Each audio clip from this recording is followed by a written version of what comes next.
welcome everybody. It is Saturday Night Alive for the Global Peace Tribe, and it is Thanksgiving weekend. It is the time that we drop into gratitude. And so tonight's show is all about the powerful magic of gratitude. I want to acknowledge our wonderful co-host who's normally here, Deborah Giusti, is on vacation up at Mount Shasta. So blessings to you, Deborah. But we have the lovely and magnificent Jan Kaplan, who's going to be co-hosting with me, and you'll see Jan in a few minutes. And I want to invite all of you to really participate. Tonight's going to be a very participatory show, both during our main show and we have a very special after show. And throughout the show, we want to hear from you, and we're going to select some of the things that you're grateful for. So, for those of you who are watching on Facebook or on YouTube, come on into our Zoom room. It's really easy. Just go to globalpeacetribe.com, globalpeacetribe.com, and register. It takes like a minute. Once you register, you'll immediately get the link that'll bring you into our Zoom room.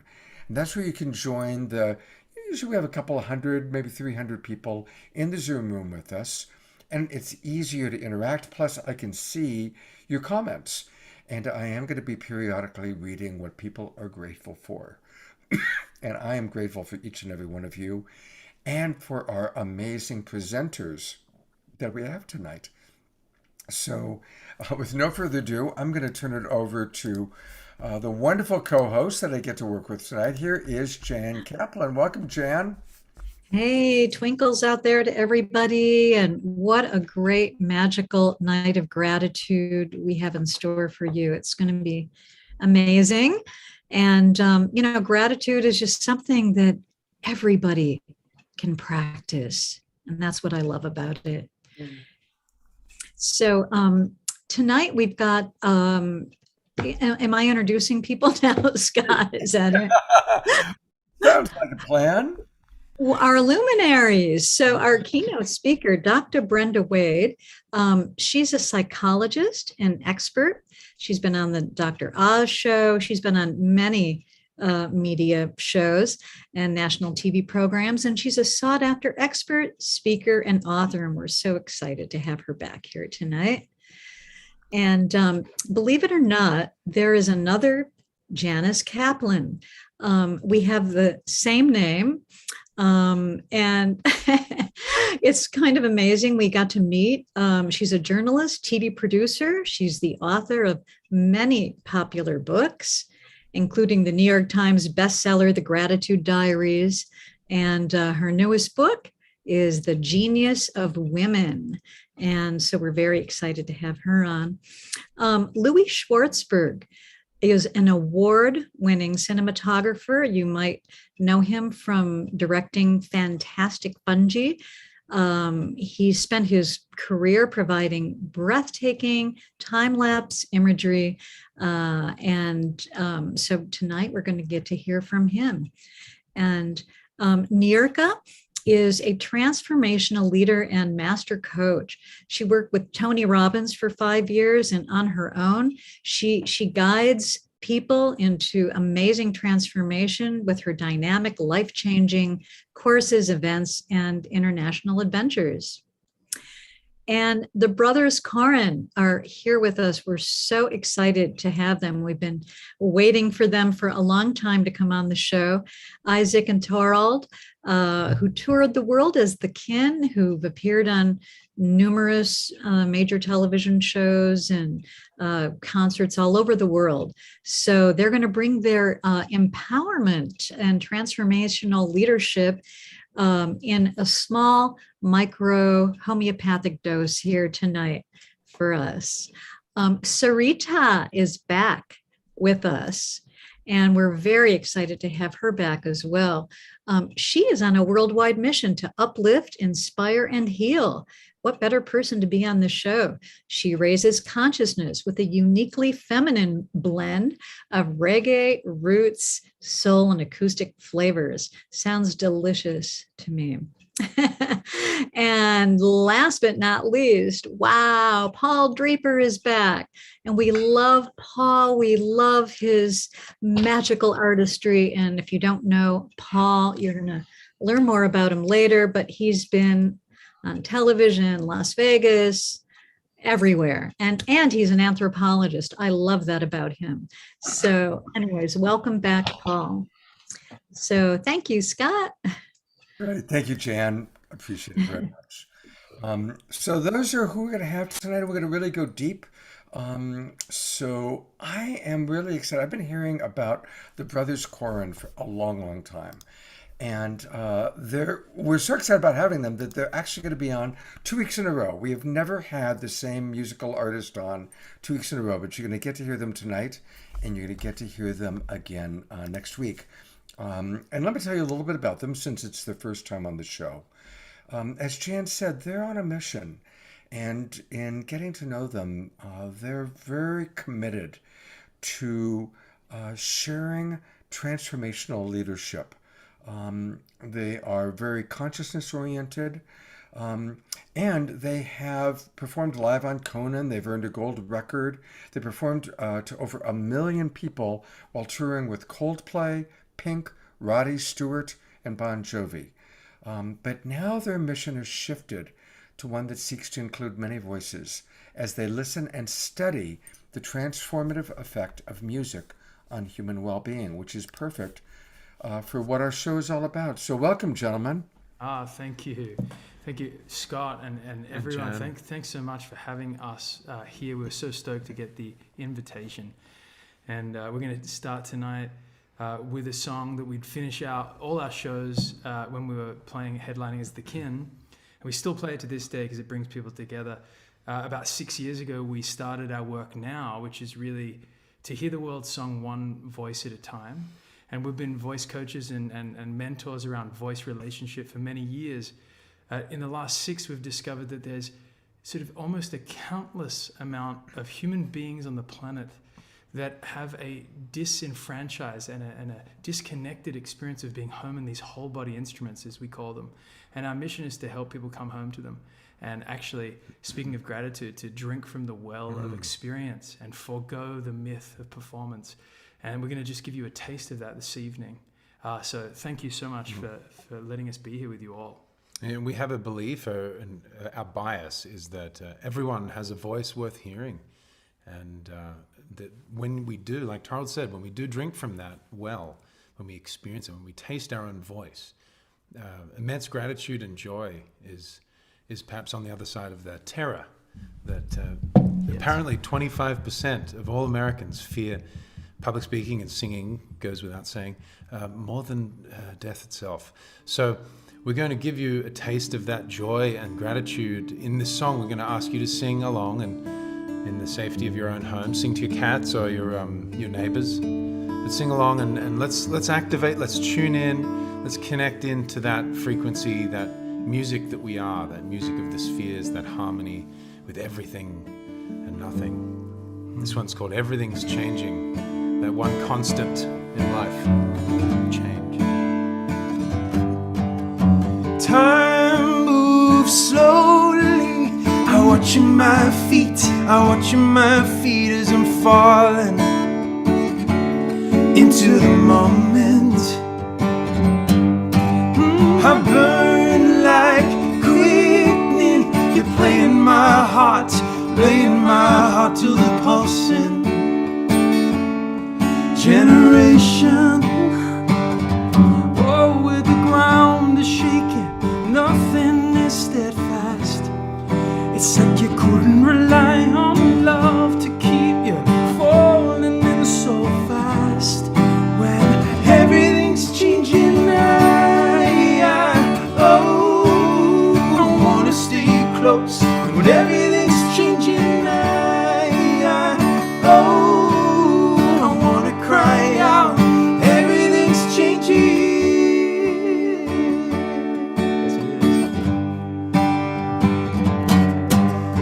Change reaction. Don't wanna feel safe, don't wanna ride out to see it,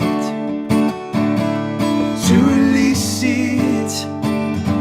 Ooh, and all is taken, and nothing's for keeps. Taken by the monkeys and dreamers. Ain't ready to lose it. Oh, with images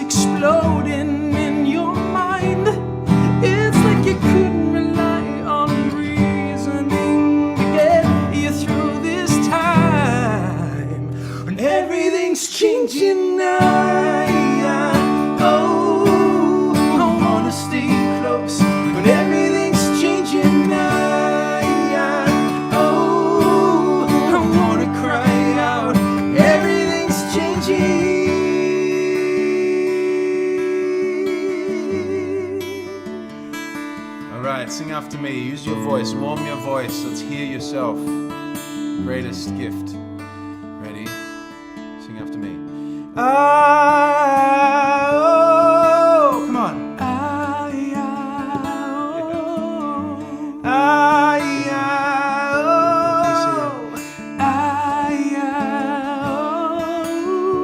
Na na na oh, na na na oh, na na na oh, na na na oh, yeah, oh, yeah,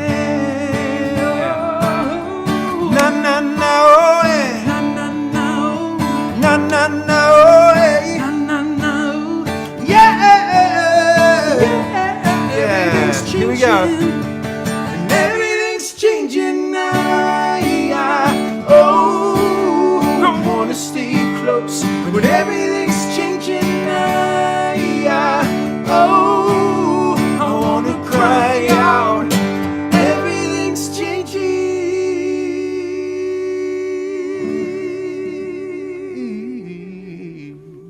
And so it is. Thanks for singing with us, everyone. We are so grateful to be here.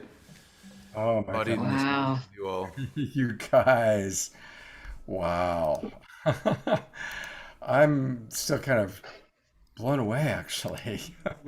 Just so beautiful. So, Yeah. and you know, those words, because everything is changing and it scares the crap out of so many of us, you know? And there's a sweetness to how you sing that helps us to really, which is a big part of what this show is all about. It's like, okay, things are changing and change is scary. And boy, you add a beautiful sweetness to that. Thank you, Scott. Yeah, and change is the one constant, right? And can we come home in these instruments and ride through the dynamics? Feel it all. Yeah, Hey, you guys are working with our friends at the Shift Network. we are indeed. So tell us a little bit about what you're doing. We've had the pleasure of, this is our second course with the Shift, and yet this one we wanted to hone in on the simple, profound opportunity, the sacredness of voice that each of us get to dive into. And one thing we know for sure, Scott, is we're each given these instruments that no one else has for a finite period of time. And what a sacred, incredible, joyous, and potentially the most grateful thing you could ever experience is your own voice. Certainly to us, we are biased. However, what we've discovered is when someone forms a new relationship to coming home, inviting their mind back into their body and allowing what essentially is their sound to come out past their lips with no attachment to the result produced, when they fall back into that experience, something magnificent comes to the surface. If they've longed to be free and radically expressed in their life, voice is that vehicle. So we're here for anyone and everyone. We specialize in the terrified, and we welcome the experienced. That's beautiful. God bless you guys. Thank you so much. Thank you, Thank you Scott. so much. God bless. You'll be back in a little while. We will. See you soon. All right. Thank you, guys. Well, this is going to be kind of fun. To introduce Janice Kaplan, here's Jan Kaplan. And actually, I am Janice Kaplan, but I'm not this Janice Kaplan. So it's so amazing. I'd known about her for years, and now we have an opportunity to have her on the show. Janice Kaplan, not me, is a journalist, TV producer, author of many popular books, including the New York Times bestseller, Gratitude Diaries, and her newest book, The Genius of Women. And to give you a little bit of background, she was the editor-in-chief of Parade magazine, executive producer of more than 30 primetime network television specials. And she appeared frequently on TV shows, including Today, Good Morning America. And she hosts a daily podcast called The Gratitude Diaries on iHeartMedia. And so I'm really excited to introduce Janice Kaplan. All right. Here's a video of our interview with her that we did earlier in the week. Hello, it is such a pleasure to get to be with you tonight to talk about gratitude. I wrote, as you know, the Gratitude Diaries, and I spent a full year trying to live more gratefully. I have to tell you, nothing really special happened that year. But simply by changing my attitude every day, I ended up with what was probably the best year of my life. And I love talking about gratitude and the gratitude diaries because I know that by simply changing your attitude, you can end up with one of the best years of your life too. So we've just had the one holiday of the year that has the word thanks in its name. But saying thanks really shouldn't be a one time a year activity. So let's talk a little bit about how to make gratitude more meaningful every day in your life. When I was writing the book, I had a well-known polling organization do a survey on Americans and gratitude. The results came in and they were really interesting. We asked people if they think grateful people are happier. Well, what do you think? Do you think grateful people are happier? If you said yes, you're agreeing with about 90% of Americans who said, yes, absolutely, grateful people are happier. And then we asked, are you grateful for family and friends? What did you say? Well, once again, we had 95% of people saying, yes, grateful for family and friends. But then came another question. We asked, do you express gratitude? And all of a sudden, the numbers dropped. And less than half of Americans said that they express gratitude on any regular basis. So that's when I realized what the problem is. We have this big gratitude gap. We know there's something that can make us happier, but we don't do it. So if you want to be happier and feel more grateful and get yourself through these generally anxious times, you have to start closing that gap and expressing the gratitude. So I have a really simple way for you to start doing that. A lot of research shows that keeping a gratitude journal dramatically improves feelings of well-being. The problem to me is that a gratitude journal can sound like a lot of work to some people. You're busy all day, you cut home at night, you maybe prefer to read a book or watch a movie than sit down and start writing an essay on being grateful. So there's something much simpler you can do. And here's what I'd say. Put a scrap of paper next to your bed. Tell yourself that every night for the next week, you're going to write down one thing that makes you grateful. Just one thing, a couple of words, no long essay. One thing a day, who can't do that? So how does that work? How is it actually going to make you happier? Well, imagine this. You wake up tomorrow morning and the sun will be shining and you'll look outside and you'll think, oh, grateful for sunshine, done for the day. That's what I'm writing down tonight. And that's okay, because you've started the day with a positive perspective, and that's going to linger for longer than you think. Or maybe it'll get to be 4 o'clock in the afternoon and you haven't been grateful for anything. And you'll suddenly remember that scrap of paper that I told you to have next to your bed. You got to write something on it. So you'll stop and you'll look around and maybe you'll see some flowers blooming. And you'll think, okay, I'll be grateful for the flowers. Or you'll pour yourself a cup of coffee and you'll think, coffee's good. Okay, grateful for coffee. Again, finding one positive thing to focus on, even if you've been having a terrible day, is going to change your attitude. And you get to think about it again that night when you write it down. So try having that scrap of paper beside your bed for 1 week. I guarantee you're going to start to feel a change in your attitude. And after that, you don't have to do it every night. Scribble those gratitude notes 3 or 4 times a week. Again, it should never feel like homework or a burden, just something you do that gives you a lift during the day. And I think it's going to be particularly helpful right now when a lot of people are spending a lot of time complaining and obsessing and thinking about all the things that are wrong in the world. And sure, there is a lot that's wrong. I would never argue otherwise. And if there are things that you can change, go ahead, fight for change, fight for the things that you want. Being grateful doesn't mean you have to say that everything is okay.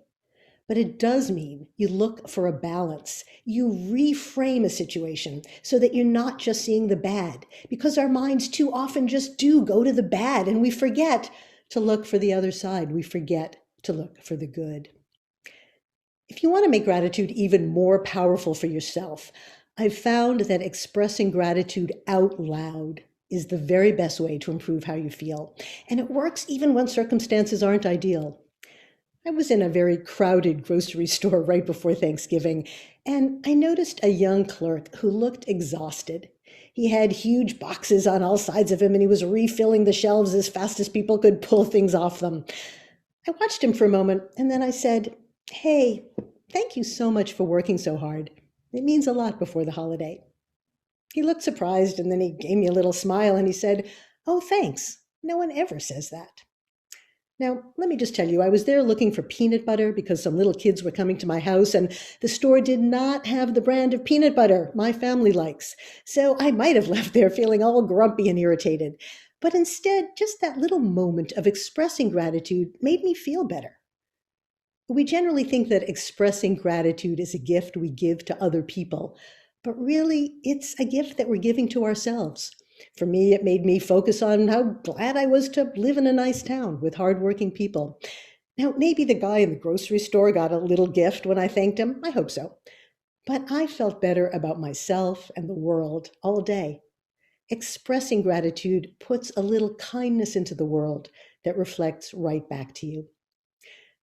An article in the Journal of Social and Clinical Psychology found that gratitude may have the highest connection to mental health and happiness of any of the personality traits they studied. It concluded that close to 20% of the differences in people's happiness could be predicted by the amount of gratitude they express. I think right now all of us could use a little boost to our mental health and that 20% rise in happiness. How we see things and what we say starts to define us. If we focus on negative stuff, as many people do on social media and when we're talking to friends, we cement that negativity in our minds. If we look for the good, we cement that. In one study at the University of California, people were divided into 3 groups. Some were told that every night they should go out and write down the events of their day.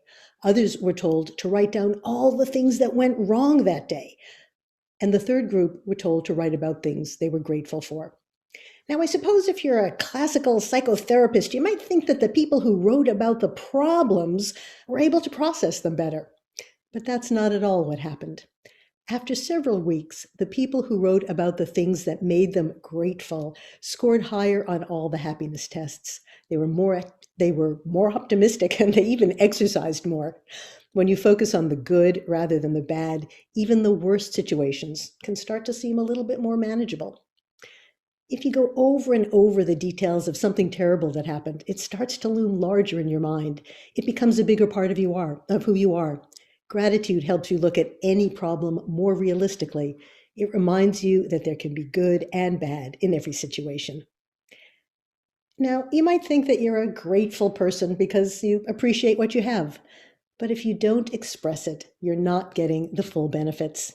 So today, let me suggest that you start closing that gratitude gap. Find a very specific reason to say thank you to someone. It's not a question of being fake or sugarcoating things. It's just noticing what's happening around you in a different way. Pause and think about the people who are making a difference and doing something that helps you, something you might not normally notice, and stop to appreciate it. Hey, that peanut butter didn't get to the shelf by itself. Gratitude has a very deep resonance.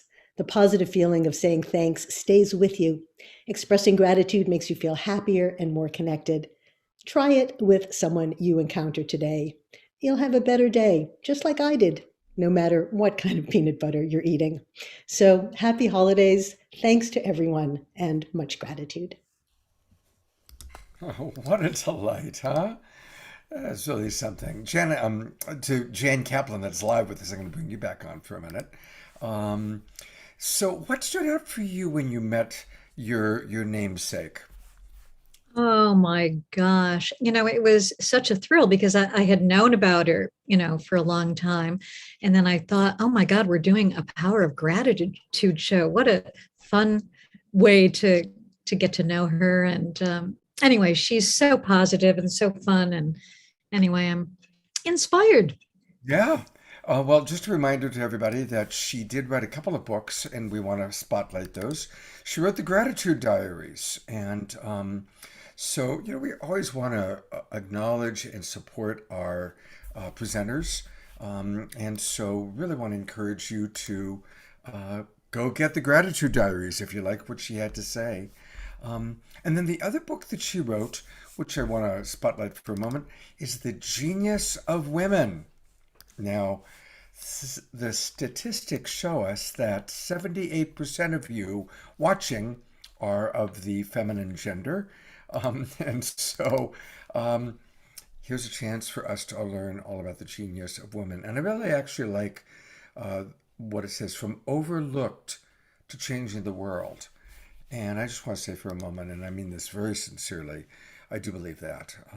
There's so many extraordinary women. And look, I'm a white man, so I can say what I'm about to say. We blew it. White men have been in charge for a long time, and we have not done a good job. So now it's time to turn it over, and let's give those amazing women the power, because they're doing it right.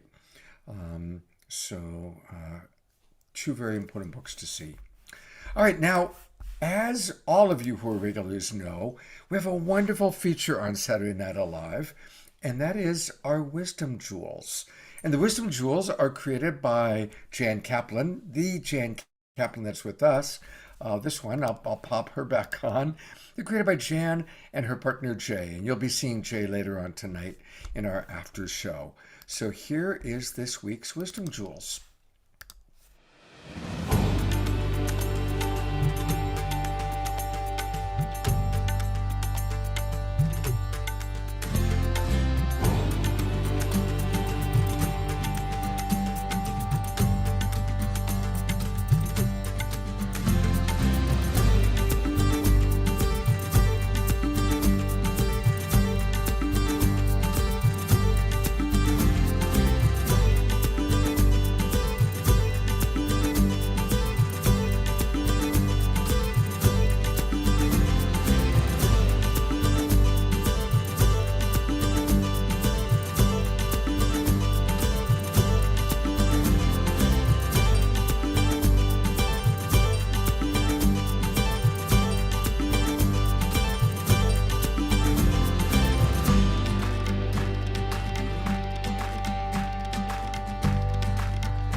I put the spotlight on Jay and Jan. Thank you both so much for creating the Wisdom Jewels every week.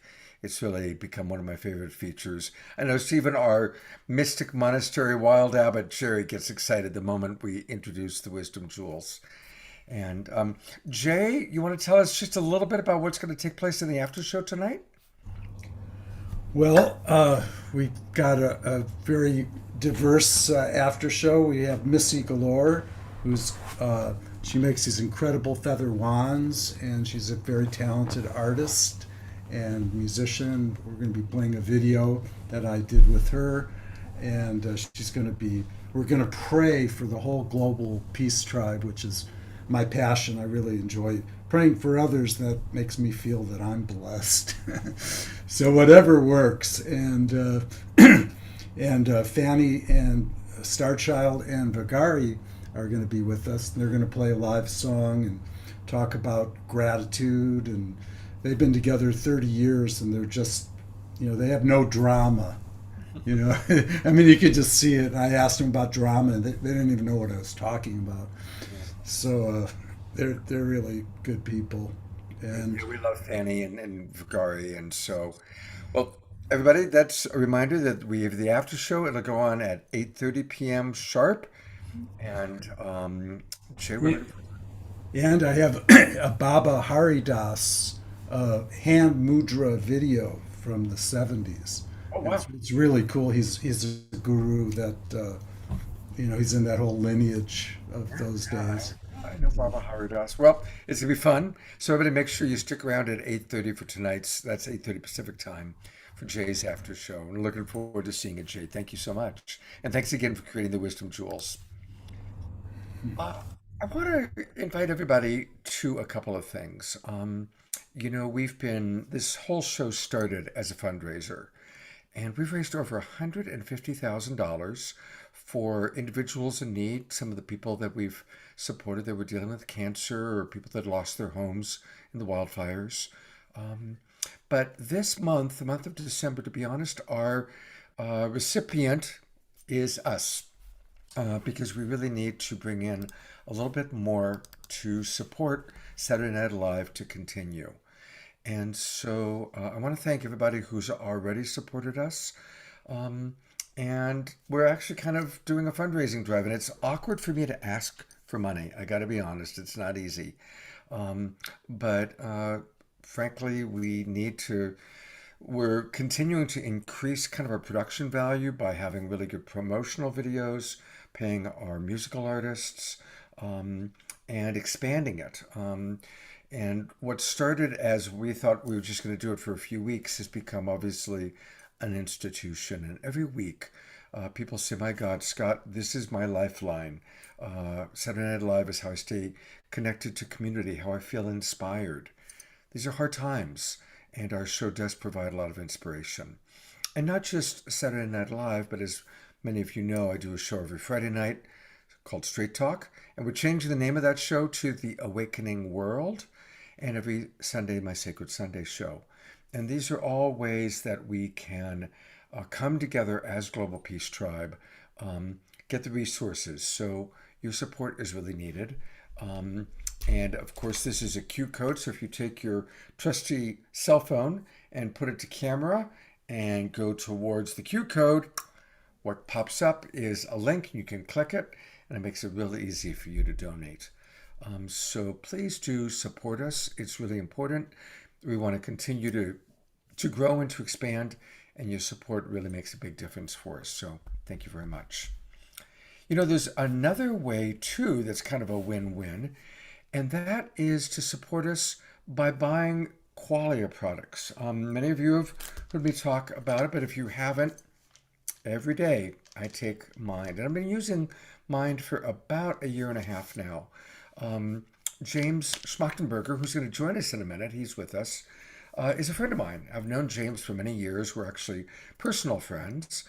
And I was aware that he had started this company, and I was excited about nootropics, so I started using it. And I got to say, look, I'm 65 years old, and I have two full-time jobs. There's Love Coach Scott that every day is coaching people, and then there's Scott now that hosts and produces 3 online shows every weekend. And honestly, I often am working 7 days a week, 12 hours a day. How do I do it? I don't drink coffee. I don't drink black tea very often. I don't like, my tummy doesn't do well with it. I take Qualia. And it's how I get through the day. And at the age of 65, have still really good mental faculties, as I mispronounce it. So I'm going to actually bring on my buddy James for a moment. And welcome, James. It's good to have you back on the show. Good to And be back. Thanks, Scott. now it's all about gratitude. Tell us a little bit about what you're grateful for. Hmm. Well, I mean, there's a pretty long list there, but I don't know. I guess one of the ones that's been really present for me lately. So my oldest dog passed away 2 weeks ago today, and there's been a lot of grief and a lot of sadness through the process of letting go of her. But what's been at least as present, if not more so, and it's been really beautiful for me, is just this real deep sense of gratitude around how much love we got to share and the years that we got to be together and the quality of the connection and all the adventures together. And yeah, I think that's been one of the areas that I've been like really attuned to the gratitude lately. And it's been a real beautiful experience because I actually feel like being able to feel and tap into the gratitude of all that we had together has made it somewhat easier to be able to process the loss. But that's one that's been, pretty significant for me for this last couple of weeks. Yeah, that makes sense. I'm a big dog lover, as you know, as well. And those moments when we lose our beloved dogs or our beloved cats, they're big moments, and every moment when I've had to put one of my dogs to sleep, I mean, those are like some of the most significant days of my life. Mhm. And it's a powerful moment when you're saying goodbye, and it's a big one. It's a big one. And they do live forever in our hearts. For sure. Yeah, yeah. Yeah. No, it's definitely been a significant experience, but I think part of why that felt relevant to share, partly it's just because it's been very alive for me, but partly it's because I actually think there's an important lesson in that, where it's like anytime we have hard experiences, it becomes very easy to dwell on those. But in the process of dwelling on the pain and the hardship, we often lose sight of the gratitude. And in almost all circumstances, there's some type of beauty associated with the pain, or even if there's not, there's something else in life that we're still able to be attuned to that has incredible beauty that we can be deeply grateful for, that can really impact that sort of gratitude muscle. Mhm. And, for me, it's a very alive experience right now where it's like I got to directly in a real time witness how leaning into the gratitude actually made the challenging part of the process less challenging. Not to say that it wasn't so hard, but I think that's an important lesson that is valuable for almost everybody to hear. Is there's always going to be something difficult happening in life, which is sort of part of the nature of what is. But within that, we have the choice of where we intentionally put our focus, and to be able to continually shift that focus into gratitude has just so much potential. And I guess since we're on the topic of gratitude, I've actually been reading up a little bit on some of the recent studies around gratitude. I'm a brain geek, right? I built a company to improve cognitive function, and we do that predominantly through chemistry, right? Providing supplements to be able to make very material impacts on people's quality of thought and concentration and just overall mental capacity. But it's actually been really beautiful to spend a little bit of time studying some of the research around gratitude and its impacts on the brain. And I think it's worth sharing some of it. Yeah. There was a study done, because this one was a few years ago now, but they were using fMRI, right? So high definition brain imagery. And this particular study, I think, was about 400 people, 200 in the control group, 200 in the test population. And the only difference was that they had the people who were in the test population doing a daily gratitude practice, right? So every day writing down what they're grateful for. And they did a series of brain scans throughout. And what they found consistently was that the prefrontal cortex saw increased activity with the people who were doing gratitude practices, and as compared to the normal group. And where this is really interesting is that obviously all the parts of the brain are deeply important and they all serve different functions, but the prefrontal cortex, more than anything, is really what separates humans from all other creatures. Right? Other creatures either don't have them or don't have them nearly as developed. And it's that area of the brain that predominantly allows for the self-referential process, right? The I think, therefore I am, which is a fairly unique sort of human experience, is predominantly going to be mediated in this part of the brain. And so this is a bit of a, let's say, esoteric translation on what's there, but what it says to me is that the practice of gratitude increases our humanness, right? As we focus progressively more on gratitude, as we build that capacity, as we build that muscle, the part of ourselves, the part of our brain that's actually allowing us to experience what it is to be human is strengthening and becoming progressively more adaptive. And I think that's really interesting. And, I think it lends itself towards hopefully creating an impulse in everyone to be focused more on gratitude. And then some of the other research that I was reading recently that I'm particularly excited around is how gratitude affects us differently based on how it shows up.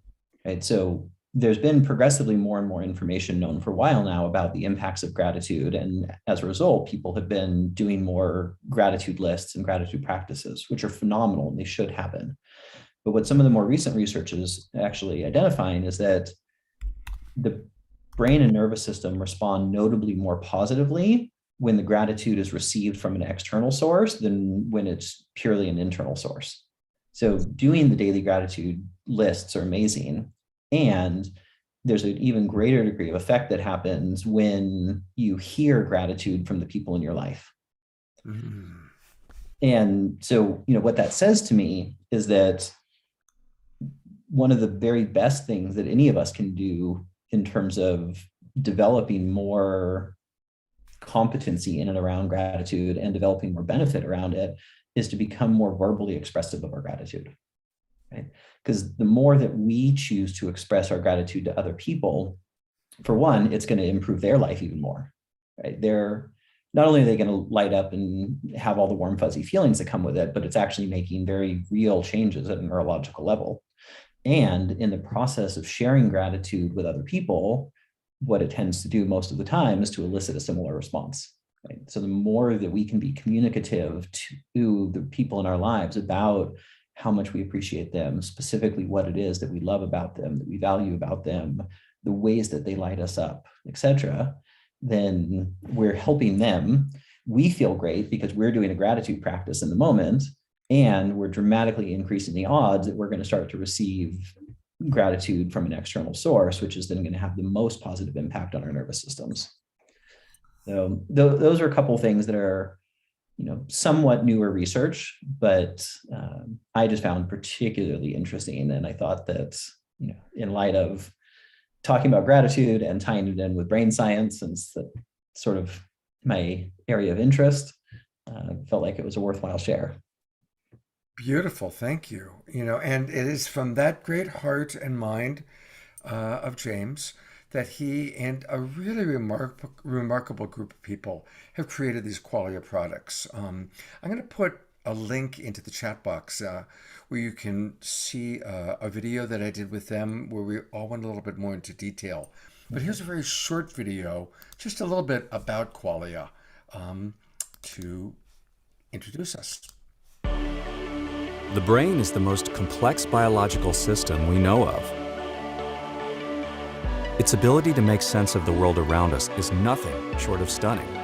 It has the capacity to make your heart beat and legs dance, and at the same time, compose your masterpiece.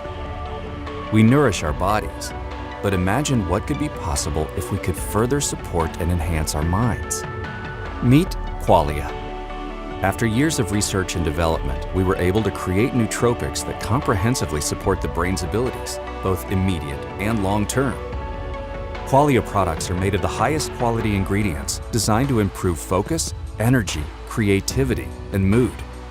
The success of your goals, the quality of your relationships, and the richness of your life depend on the nourishment of your mind. I've never felt something so amazingly powerful in the best way. And I started taking qualia, and my experience has been really fantastic. It's just like all these things that the brain naturally needs. The clarity, the productivity, the focus is something that for me is absolutely priceless. And the fog. Experience qualia.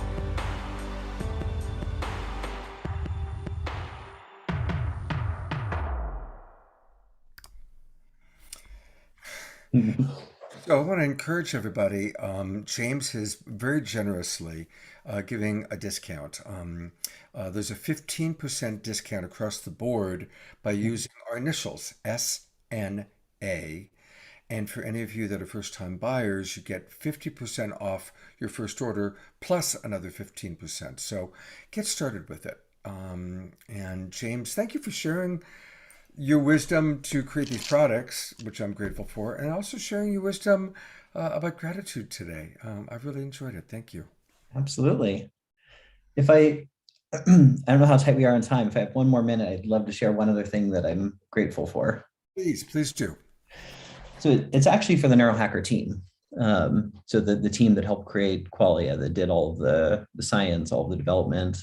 I'd come up with this fairly insane idea several years ago, where I wanted to be able to make something easily accessible to people that would dramatically increase their cognitive ability, would make them just enjoy life more, feel better, and would be able to increase the amount of empathy and care that people have, all through sort of biochemistry. And I didn't realize exactly how difficult that idea was when I first came up with it. It wasn't until I started to actually go talk to the top scientists in the space, and I realized it was actually an insane concept.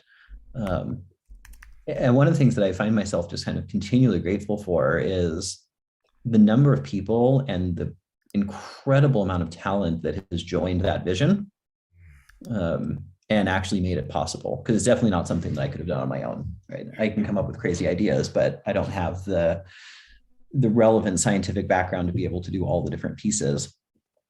And this wasn't just people who liked me and wanted to help. We ended up getting to build a team of people who, stepped down from senior positions at Fortune 500 companies because they saw and they felt and they believed in that vision. And there's just so much gratitude for me on a regular basis, getting to work with a team of people who have such an extraordinary skill set, but are so just lovely as humans that they're willing to step down from very prestigious roles into this little fledgling startup thing because of the ability that we all thought that it had to be able to make a difference. And now a few years into it, getting to see the difference that it's making and seeing all the people's lives who are getting better, just such a profound gratitude for the people who were willing to take that ride together. I really can imagine. I get that. And it's been good getting to know Dr. Heather, Dr. Greg. Of course, I've known you and your brother for a long time. And you all are this beautiful combination of incredibly smart with big hearts. And it's a beautiful balance. James gave a TEDx talk on empathy. So that's something I appreciate about you, James. I do need us to move forward. But God bless you. Thank you for being on the show. I know you'll be back on again. And everybody get Qualia. SNA is the promo code. And we've been putting into the Zoom room where you can get it. And for those of you watching on Facebook, I'll go on in there and put it up on the Facebook pages as well. And thank you, Susie, for posting all the links. Thank you, James. And I'm going to turn it over to Jan Kaplan to introduce our next musical artist. Yes, we are very excited to have Saritah back with us. She was on one of our earlier shows. Saritah was born in Seoul, South Korea, raised in Perth, Australia, and she's currently, at least today, is in Los Angeles. And so she calls the world home. She's inspired by the beauty of the planet that we live on, as well as the overwhelming realities that we face, that humanity faces on a day-to-day basis. And so her songs are celebrations, revelations, invocations, and affirmations. She's got a new single that was released in August. We'll share more about her after her song, but welcome, Saritah. Thank you, Jen, and thank you, everyone. It's wonderful to be here with you all. What an amazing gathering of humans you've collected for tonight. It's just so, what is it? Synapses are firing, listening to all of the science behind gratitude, because I know it from a feeling point, but it's so great hearing all the science behind it. So I'm actually going to play the song that I put out recently. it's a song called New Day. And basically, I was staying in, so to any creatives out there, I really want to encourage you, if you feel like you have writer's block or something, just take yourself, if you can, on some kind of retreat, songwriting retreat, painting retreat, whatever it is that you do. Don't take your phone or turn it off. I was on a songwriting retreat, solo songwriting retreat that I took myself on, staying in a friend of mine's yurt up on Vashon Island in Washington State. And I woke up one morning and this song, it was one of those rare songs that just boom, just popped out because I was just so grateful to be surrounded by so much beauty. And it's a song about giving thanks for every new day that we're blessed to live, to wake up and take a breath and, get on with our day. And I think, we often wake up with things on our mind, and that practice of gratitude. This is basically gratitude for the new day in song form.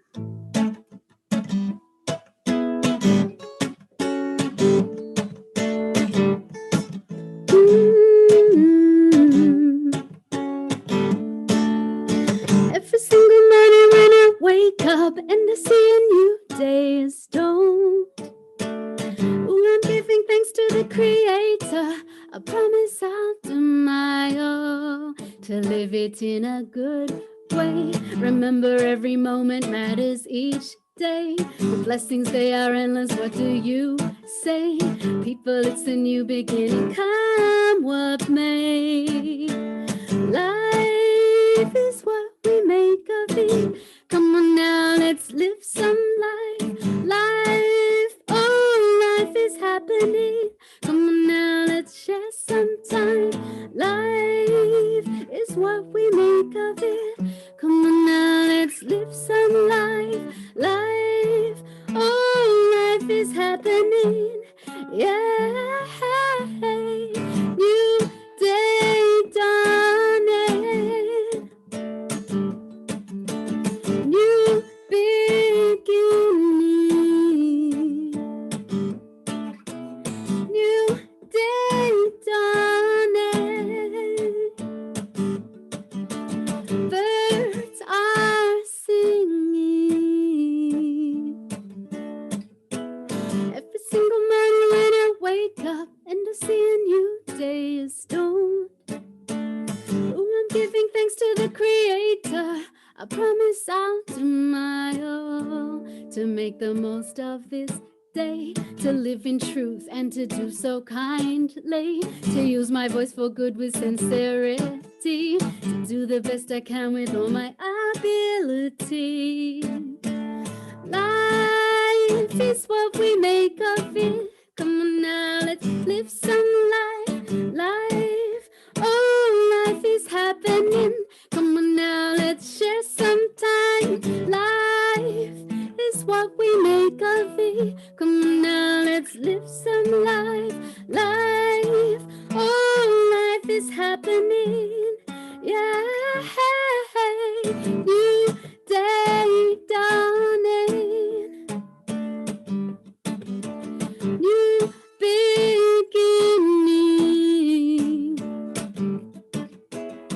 New day dawning.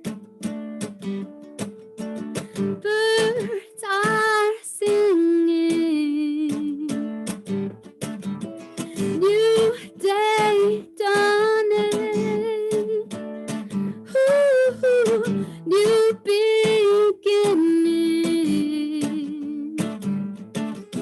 New day dawning. Birds are singing. Every single morning when I wake up and I see a new day is dawned. Ooh, I'm giving thanks to the Creator. I promise I'll do my all.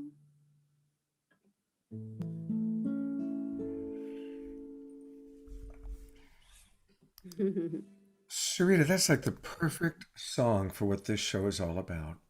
Absolutely. That's like that's like would be a great theme song for us because it's true. It's Mm, during these incredible times, it's life is what we make of it. You know, totally. Totally. Thank you for bringing us together.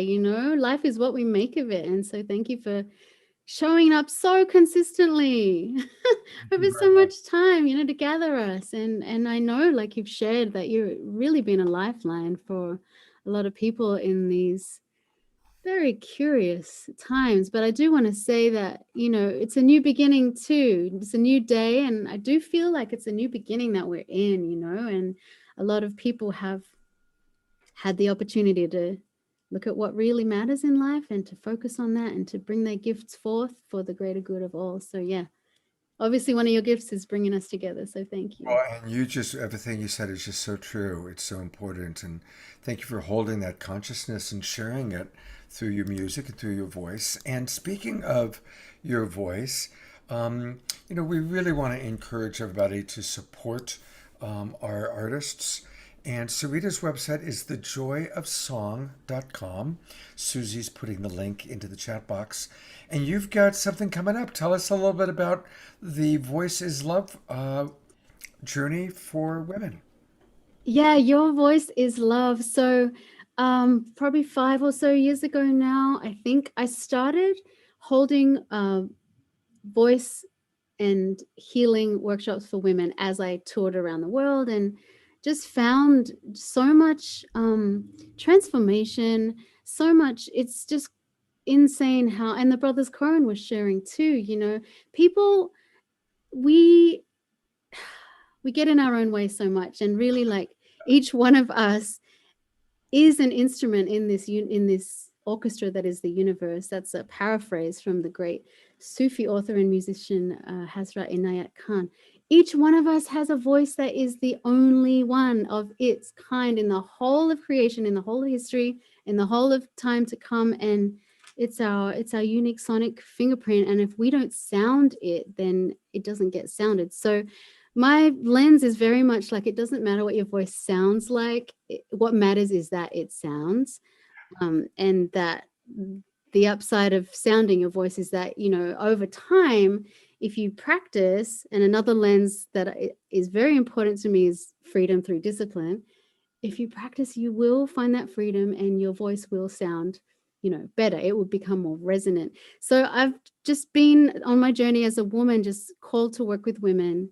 And we're just so bombarded as women from the age of, I think it kicks in right in the preteen age. I had the blessing of working with a couple of 9 and 10-year-old girls last year, and they were just songs on tap, no self-judgment, no self-doubt, just like a song. I was helping them formulate their songs, and it was difficult to keep up because there were so many of them.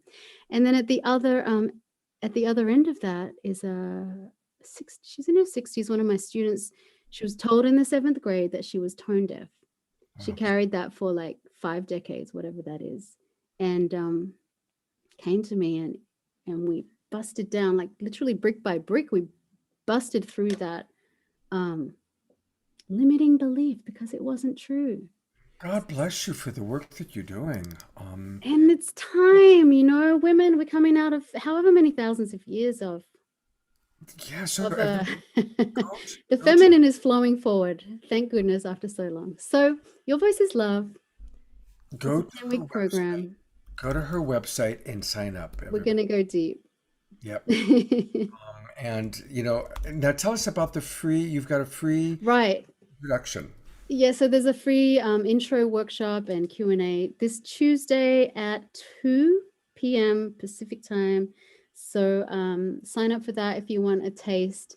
And I will be making a special offer for everyone that shows up to that. So yeah, it's both like singing as self-care and exploring the healing power of the voice, because we're vibratory beings. We have 37 trillion cells, and when we intentionally sound our voice, we get all our 37 trillion cells, resonating as one. So it's the healing power of sounding your voice, and also some super useful techniques that will get your voice activated, that will help you resonate more. So yeah, Thank you, you Saritah. so much. Beautiful work. And Saritah will be back. She's going to close our show up. So we'll see her again a little bit later on in the show. And thank you for the wonderful work you're doing, Saritah. Thank you. Well, it's now my honor to introduce our keynote speaker for tonight. And I am talking about Dr. Brenda Wade. And she's a psychologist and expert for the Dr. Oz show, and she appears on numerous national TV shows.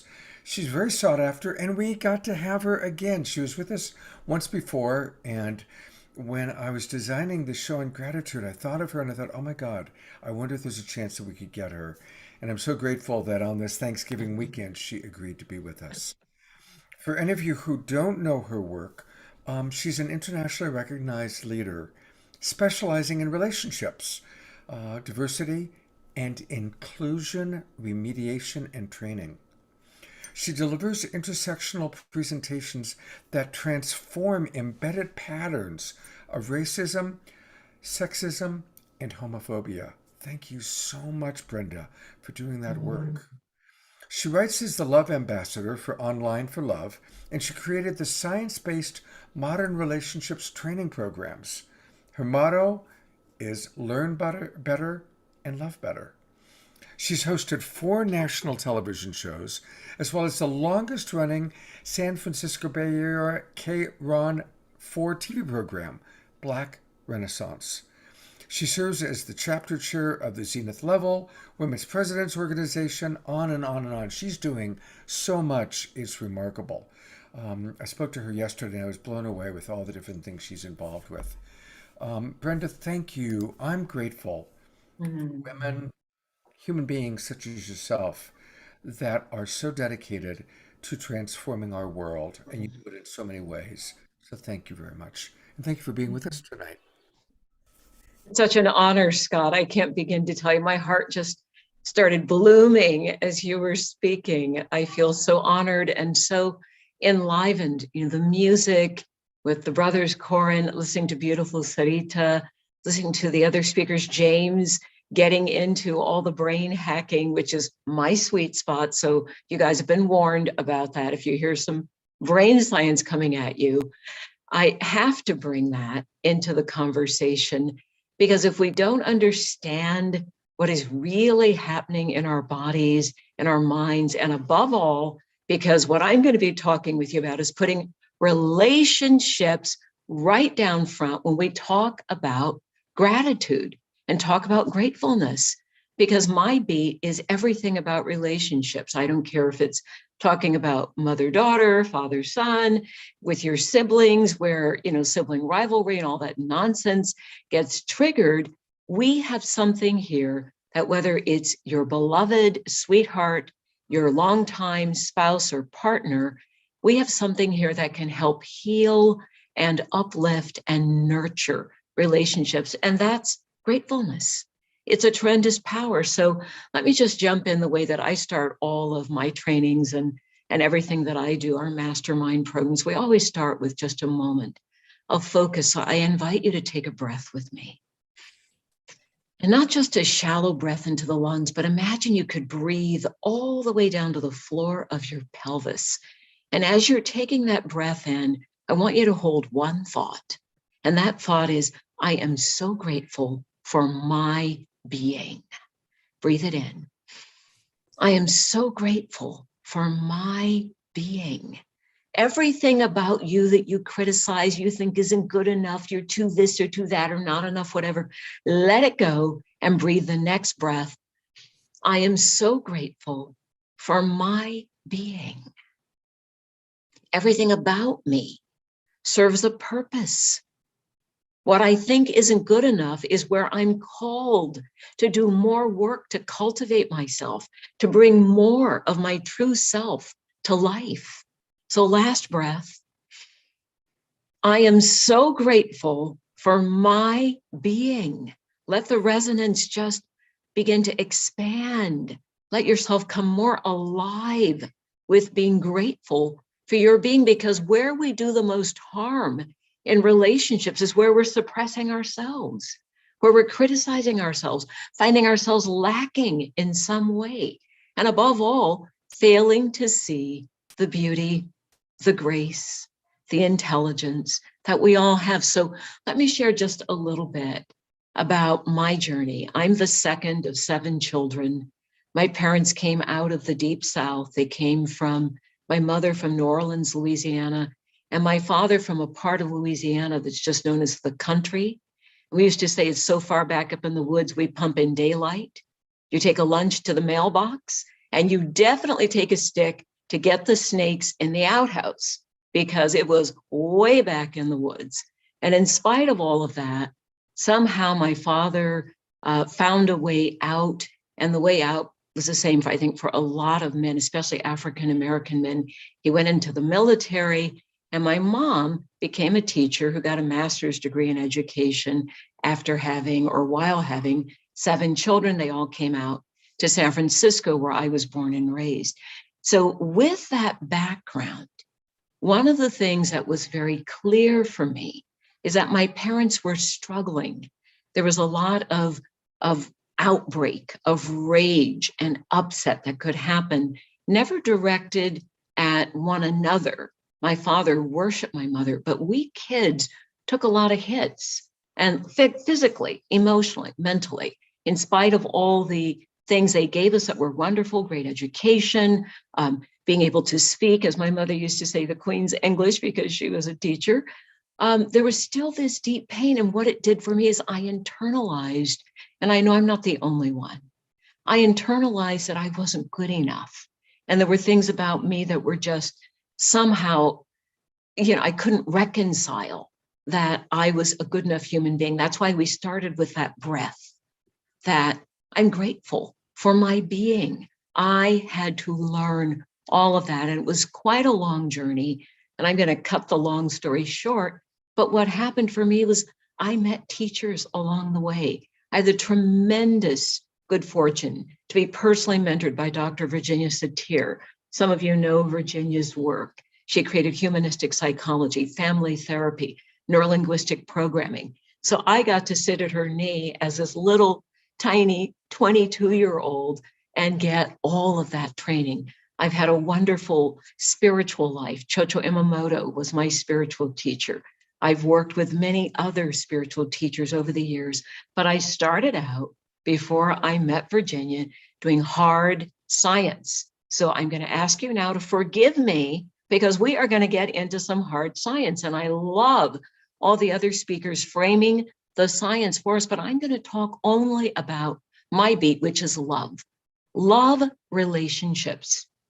And yes, I do all the other kinds of relationships and, help companies and corporations to deal with racism, sexism, ageism, all those things. But right now we're going to go into love, because I know that Saturday Night Alive is one of those places where what we hold is the vibration, the frequency of love, thanks to Scott and Deborah.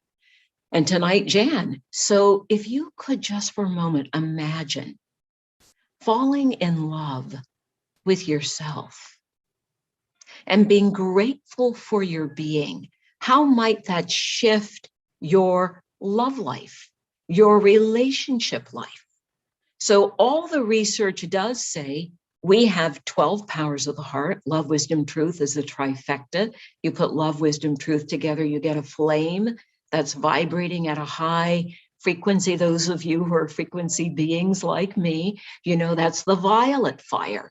But in that fire, we also have the capacity to transform, to transmute, to forgive. And if we can forgive ourselves, what are the key ingredients to bringing about forgiveness, whether it's ourselves or others? Number one is to be grateful. Every experience. Now, there's a baby crying in the background. Some of you might hear it. I'm visiting a dear friend who has a precious little 18-month-old, and he is sleepy. So he's crying himself to sleep, I'm afraid. So if you hear that, just stay with me, and we're sending him love and sending his mommy love. So as we breathe in, now take this journey with me. When you are in an intimate relationship with someone, what are the things that tend to trigger you? Now, be honest. Is it that your partner doesn't listen, Or maybe you just feel lonely and think you're stuck in loneliness and you never find a partner. One of my secret superpowers is getting people in relationships. And I have in my office a whole wall of wedding invitations and thank yous from people that got in relationship. So this is how we do it. You start by saying, what is it that I cannot accept in that other person? You don't need me to tell you this, and turn around the mirror. It's going to be something you cannot accept or be grateful for in yourself. So I'm challenging you right now. What is it you tend to project most often onto others? And the closer they are to you, the more they're going to trigger your projection. Now, one of the reasons this is important is we're going into winter, the holiday season, the time of more breakups for couples, more breakdowns for people in couples and people who are single. We have the highest rate, you know this time of year, of depression, but also 2 weeks into January, the most number of people filing for divorce. Now, why? Of course, it's low light affecting the brain, but it's also that when the light is low, we don't remember that we can turn on the light inside.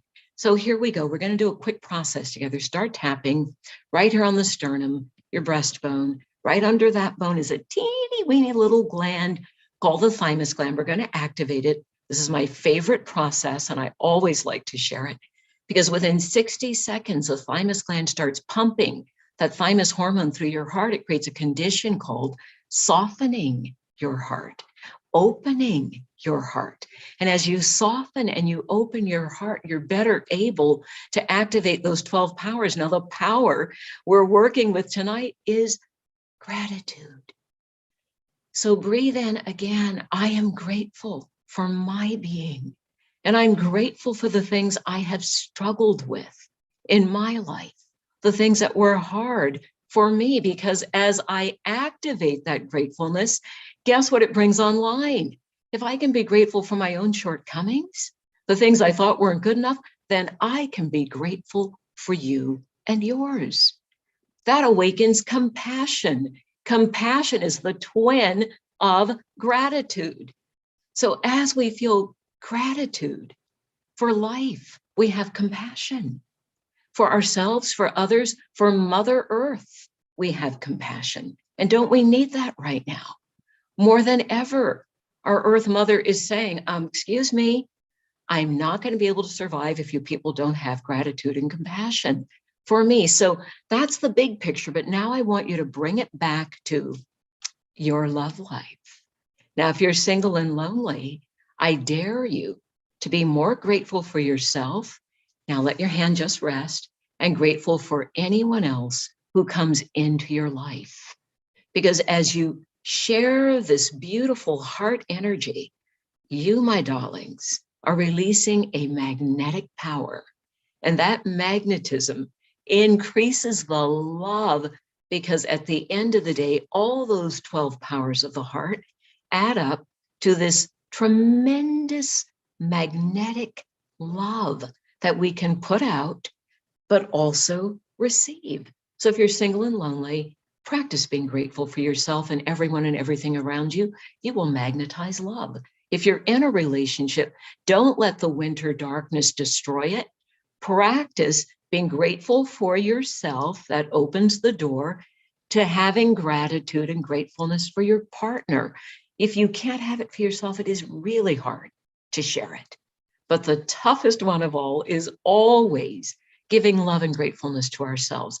Now, I want you to be aware that as we're doing these practices to open heart power, that does increase the immune system being strong and healthy. Excuse me. It also increases our capacity to think outside the box, to look for solutions and to find them. So there's a cascade that happens. This heart brain is one of the 3 brains: head brain, heart brain, gut brain. And this is a brain, you know this. People say, trust your heart, listen to your heart. What does your heart tell you? Oh, your heart knows the answer, because we've always had this clairsentient power of the heart. So I want you to think of gratefulness, gratitude. And I'm going to quote Brother David Steindl-Ross. I had the tremendous honor of interviewing him, and the interview's on Facebook if you guys want to see that interview with Brother David and with Anthony Chavez, Cesar Chavez's grandson, talking about the power of gratefulness. And Brother David said this one thing I will always remember. He said, you think that when you're happy, you'll be grateful. It's the other way around. When you're grateful, you'll be happy. And I'd like to add, you think when you find love or when you share love, you'll be grateful. I say when you're grateful, you are generating, resonating, vibrating at the frequency of love. So love is guaranteed, but it starts in here. So I'm going to hold there because I know, Scott, you may have questions or comments. Anyone else that has questions, feel free to put them in the chat. And Jan, if you can grab them, or Scott, and read them to me. Guys, I want to be in dialogue with you, not just, throw things at you. So tell me what's up for you as we're having this discussion about love. Oh, and by the way, before I forget, Cyber Monday is this Monday. And I have a Cyber Monday offer, I have to tell you. I've written 4 books on love, 5th book coming out soon on love that's not working at all. I'm going to save the title because my publisher told me I have to. But here's the deal. I have written a ebook called Are You Sabotaging Your Love Life? That book goes with a 2-hour live seminar with me. And I'm going to read the title because I want to make sure I get it just right so you can find it. That is up on Eventbrite right now. And hang on. It's called The 5 Worst Love Mistakes You Can Make and How to Avoid Them, just in time for the holidays so you don't have to ruin your relationship. So you get this package, which would normally be a $97 2-hour training with me. You get that plus the book, the 2 hours of training plus the book, $47. Okay, how's that for a cyber offer? So grab that, and there's more. I'm going to add more into that package because I really, really live, eat, sleep, and breathe that we all have the capacity to generate that frequency of love. And I believe in the holographic field that we all share, the more love that goes into the field. The higher the consciousness of humanity, the higher vibration of the planet. This is the key to not just our own joy and peace, but survival on the planet. So Scott, what have we got? Questions, comments? I'm happy to. You know what? We've actually already used up our 10 minutes. Oh my God. Okay, went by so fast. Thank you for reining me in. That's all right. But please make sure, get us that link so we can put it in the chat box. And what I will do is, if you can stick around a little bit, towards the end of the show, we'll come back on. And if we have time, I've got to finish the show by 8:30 for Jay's after show. But if there's time, I would love to get your feedback. Otherwise, I want to invite you to be on my Sacred Sunday show. And we'll figure out a date because I want to really have a chance. There's so much I want to talk to you about. Our private conversation we had yesterday really triggered a lot. There's a lot to share. So everybody, be staying tuned. I always feel that with you. Thank you, Scott. So we'll do a Sacred Sunday show together sometime in December. I'll take a look and see what dates are available, okay? Beautiful. Thank you again. It's an honor. Thank you. And a couple of places where you can find more about Brenda Wade. Here is kind of her, we call it a promotional postcard. And this is where you can contact her. Her email is super easy, love@docwade.com, love@docwade.com. Or you can also go to her Facebook page. Let me show you that. And she's got a wonderful Facebook page. And again, it's her name. Just go to facebook.com/Dr. Wade. Dr. Brenda Wade. There she is. Look at that. So and are you actually available for clients? Do you see private clients? I do, but my private practice is very small. What I spend most of my time doing, as you know, Scott, is doing live trainings, That's what I thought. because my goal is to call 1 million people home to the love of the divine in their own hearts. And the best way for me to do that is through training, where I can actually do this, what I call tool transfer of consciousness, so that we can all ignite one another with love, more love. So let's all stay tuned into her trainings, get her books, and perhaps even before the end of the show, I'll announce what day she's going to be on Sacred Sunday. I'll text. Thank you. Thank you, Brenda. Thank you so much. All right, and I think it's time for some magic, and to tell you all about that, here is Jan. Hey, hi. Wow, Paul Draper is back, and we just love Paul Draper. He's appeared with David Copperfield, Lance Burton, Teller of Penn and Teller, and an expert for the History Channel. He's performed for the HBO Comedy Fest, Caesar's Palace, and he was awarded the International Magician Society Merlin Award, I guess, for being a fantastic performer. So aren't we lucky to have him here tonight? Yay! Thanks so much for having me. So this is a placemat right there for Thanksgiving. We all just had our lovely Thanksgiving meal. A great time to be grateful for the cornucopia of life and all of the wonderment that comes there with it.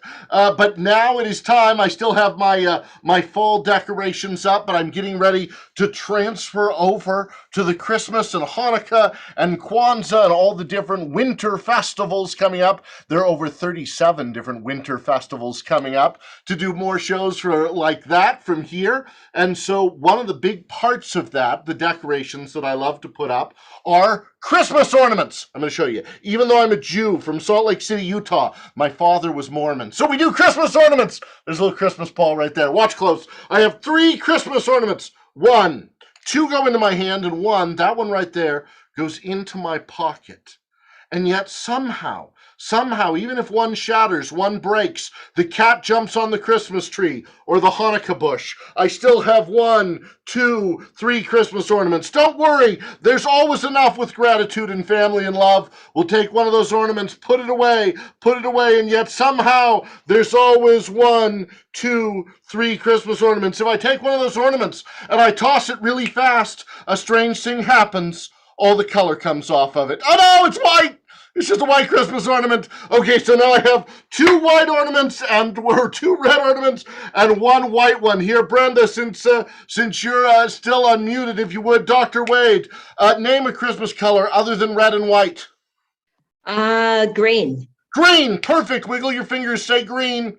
Just green, like that. Just green. Like that. Green. Look, it's a green Christmas ball. And just in case, I mean, you do have on the blue sweater right there. Just in case you happen to say blue, I would have said, "Don't worry, we're wishing you a happy Hanukkah." There's our little dreidel. I made it out of wood. That's a wood dreidel. Thanks so much, Dr. Brenda Wade. Thank you for coming on for a moment. That was fun.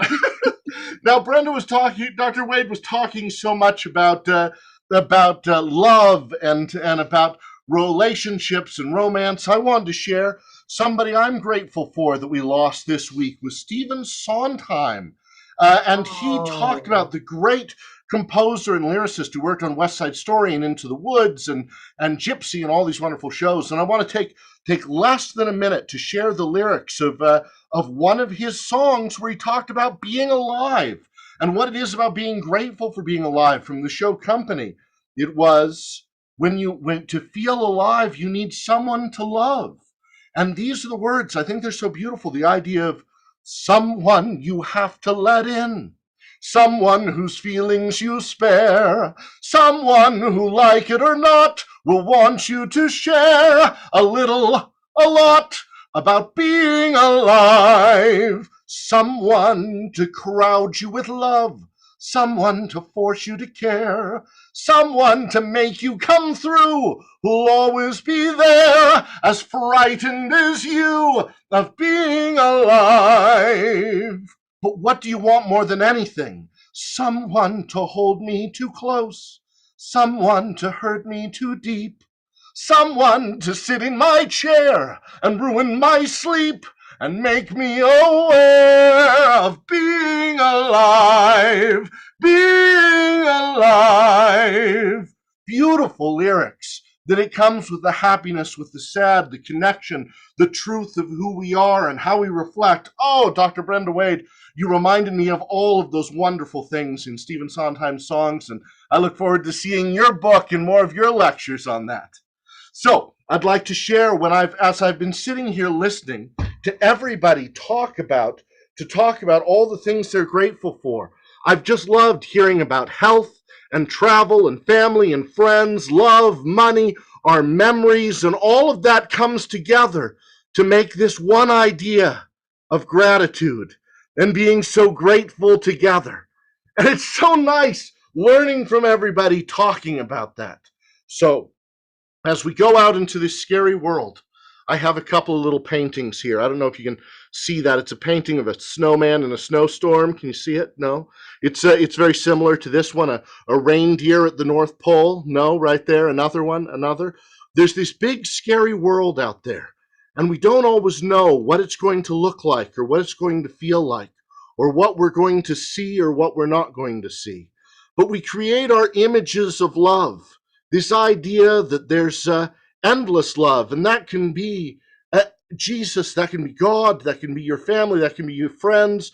In my childhood, of course, it was, who is that popping out of nowhere? Oh, Santa Claus! That's right, Santa Claus popping out of the snowy winter wonderland to bring us gifts and Christmas. But when we become adults, it's all of our job to bring Christmas to everybody. And so it's our job, like everyone's been saying, to share with those that we love the gratitude that we feel for them and be very specific about how they make your life better. Because just like these two little sweet cookies, it's amazing that as we share our love with people, it fills our heart with love and it gives them more love and more life, and it makes us more powerful when we share that gratitude with the sweetness that's on the inside. So I'm going to share some more magic with everybody in a little while, but I wanted to be quick and just share something with you. Now, Scott, it's your call. I can do more magic now, or I can get you back on schedule. We got to get back on schedule. Perfect. But I want to let everybody know that Paul is going to be back on, and he's going to do a little something with Saritah. Notice how we kind of interchange. Paul sings. Saritah's going to do a little magic trick with him. And it's all part of this beautiful global peace tribe that we're part of. And guess what? You can get more Paul Draper by going to his website. And he has a very easy name to remember. It's his name, pauldraper.com. pauldraper.com. And Paul, you're available for corporate shows, private parties, all of that good stuff. I've done shows for David Copperfield, the director of the CIA, the inventor of Siri, Chevy Chase's family, but I can also do shows for your family. And so, I'm here doing this, and every single day I'm giving away one show to a charity, any charities, Title I schools, retirement homes, one show a day for free, because it fills the world with a little magic and me with heart and hope. All the fast talking, I want you to take a breath and for everybody to appreciate that. Man, and he's been almost every day doing a free show for senior citizens or for kids or for, people that need that hope. And so, Paul, I just love you for that. For 20 months. That's an invitation to all of you watching. If any of you have, I guess, like an elderly home or a school or some sort of a charity. A charity, you will provide some of your magic. For free. Paul, you're a gem. He'll be back. God bless. Bye, everybody. Paul. Thank you so much, my friend. God, I am just so grateful for all the amazing people that are part of this global peace tribe. And that includes all of you watching. Each and every one of you is precious. So thank you. And again, for those of you who are watching on Facebook or on YouTube, you can still come on into our show. We still have about 90 minutes left, an hour more of Saturday Night Live, and then a very special after show. So come on into our Zoom room. Go to globalpeacetribe.com and register. It takes about a minute. Also, what's great is once we have your email address, we keep it to ourselves. We don't give it out. But you will get notifications about how you can access replays. This is our 87th show. Plus, you can also access all of my previous Straight Talk shows, all my previous Sacred Sunday shows, and get notifications about our upcoming shows. And we're creating a lot of new things for the new year, so please join us. Go to globalpeacetribe.com. I also want to acknowledge and thank all of our broadcast partners. Many of you watch us on Unify, and we're really grateful for Unify. They have been carrying us every Saturday night for a long, long time now, for well over a year, and that's really made a big difference. So thank you, Unify. Also want to thank my buddy Alan Steinfeld. He was on my Straight Talk show last night, and he carries us on his YouTube channel, and all of our broadcast partners. Thank you very much. I also really want to thank those of you who have been donating to us. And again, I'm going to pull it up. Thank you so much. Your donations really mean a lot. It makes a big, big difference. And again, it's kind of hard. It's so much easier for me to ask for money for somebody else, but we really need to, we want to continue this show, and frankly, we need the donations to do so. So please do help us to continue. One of the things that I'm really proud of is some of the incredible speakers that have been on our show that love our show. And I'd love to share with you a video from Lynn Twist, who of course has been one of our favorite speakers. She's the author of The Soul of Money. And this is a video that Lynn created for us that I want to share with you. Well, this is Lynn Twist. I'm the co-founder of Pachamama Alliance. I'm also the president of the Soul of Money Institute, and I've raised hundreds of millions of dollars for the things I believe in. I worked for the Hunger Project for many years, and I know many of you also know about that. And one of the things that I love to do is ask people for money for the things I care about. And I'm asking you right now to make a donation to Saturday Night Alive, because things don't really run on air. They run on money. Money is important, and I know how much value and how much entertainment and how much nurturing and how much transformational education you and I receive from Saturday Night Alive, and we owe it to ourselves to complete that cycle so that we are a contribution back to Saturday Night Alive. You know, this is a world that will work really ultimately out of reciprocity, generosity, responsibility, and love. And that's, I know who all of you are, or you wouldn't be involved in Saturday Night Alive, because that's who it draws. It draws people like you, it draws people like me, it draws people who are awake, people who care, and people who know that giving back is really important. And there's many ways of giving back, like sharing with everybody about Saturday Night Alive. But right now and today and in this moment, the giving back I'm asking for, is a financial contribution, and one that makes you more alive, that makes you think, whoa, did I give that much? Did I give $500? Oh, did I give $5,000? Oh, did I give $750? Did I give $2,000? Wow, I can't believe I did that. But it was worth it, because what I get from it is so awesome, way more than what I contribute. So I invite you to make a contribution now. I invite you to go huge. I invite you to do something that makes you feel more alive, so that we can keep Saturday Night Alive going forever. Thank you so much, and just go for it.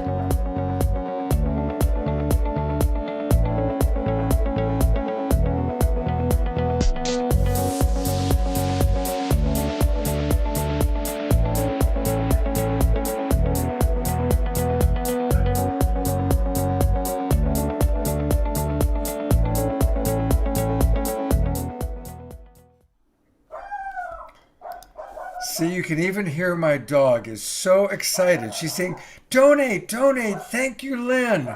Even my dog is excited about what's going on. Well, to continue on, thank you, everybody, for your donations. It really does make a big difference. We're really grateful. And lest my dog continue to disturb us, I get to turn it over to those wonderful brothers Koren. Wow, what a blessing to have them with us. And here they are with, tell us, guys, about what you've got for us next. Thank you so much. Are we unmuted? Here we are. Thank you so much. I just want to say, Saritah, wow, it's like we've met our sister in song and voice. Thank you for your work, Yeah, it's beautiful. for, with women and the world. Reflection. Yeah. So kindred. It's amazing. I love hearing your accents too. I know, my I've been wife's missing from Perth, we're them. from Adelaide. Yeah. Adelaide. Yeah. Singing. Fantastic. Well, thank you. You guys are We'll see you amazing. soon, hopefully. We'll definitely collaborate connect more on this beautiful, so much kindred mission. So that's so beautiful. That's one of the wonderful things that's happened on this show. So many people have met each other. There's a wonderful artist who's been on our show many times named Cornflower, another one named Kristen Hoffman. And they had heard of each other, they met through Saturday Night Live, and now they collaborate together. And so it's beautiful because we're all meeting each other. And then finding ways that we can co-create and collaborate, separate from Saturday Night Live. So I love the idea of the three of you all connecting. That's great. Fantastic. Thank you, Scott. Lovely. And Vision. Paul Draper, just Wow. magic. Magic. What an incredible grateful for your space you energy. held for us all. Thank you for that, Paul. Yes. I want more. And that commitment to the unknowable space. We walk out of here and we don't know where we go and what will happen. But we do know that we have this compass of gratitude that, like a good doctor here, beautiful Dr. Wade, incredible heart space. You're reminding us that in any hardship, in any moment, we can come back to the gravity of gratitude. And in this song that we're going to sing, we hope to hold you all in that space. Why don't we hit that heater off, because let's do that. It makes some noise. This song was written 20 years ago. Isaac and I followed our wild mother across the seas to New York City from Australia, and she was in the original touring cast of Hair, and we both as brothers got into music separately, and we wrote this as part of a first batch of songs, and so we still sing it to this day. And we're more grateful than ever to get to do what we do, to see people like return to their voices and realize voice is not just meant to be for some, it's meant to be for everyone, and that everyone's just been waiting to have permission. And so this song kind of is another invitation again to let yourself return to the instrument that you have. It's called Thankful. How have we come to this?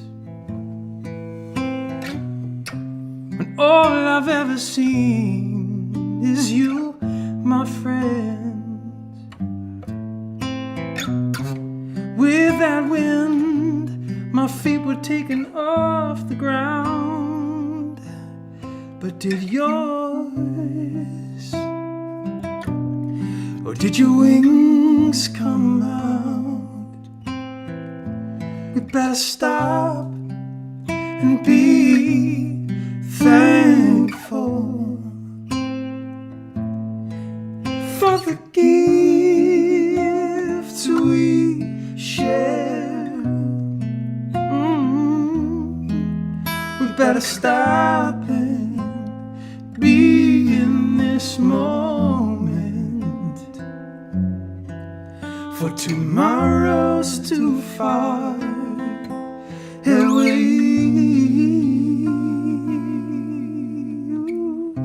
Broken words, heed broken ways. I'm thirsty with desire, I lust for fire, and I yearn to change.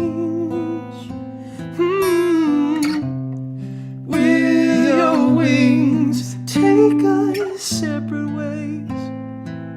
Or may we dare to shade anew. We better stop and be thankful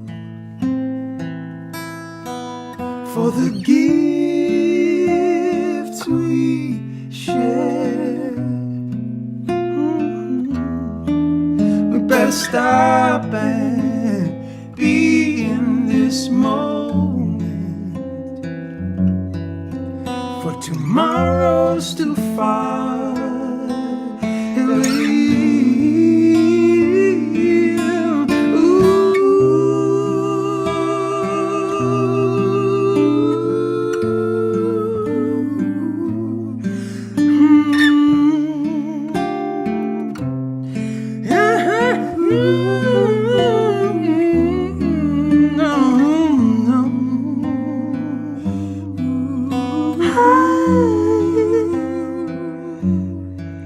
For tomorrow's too far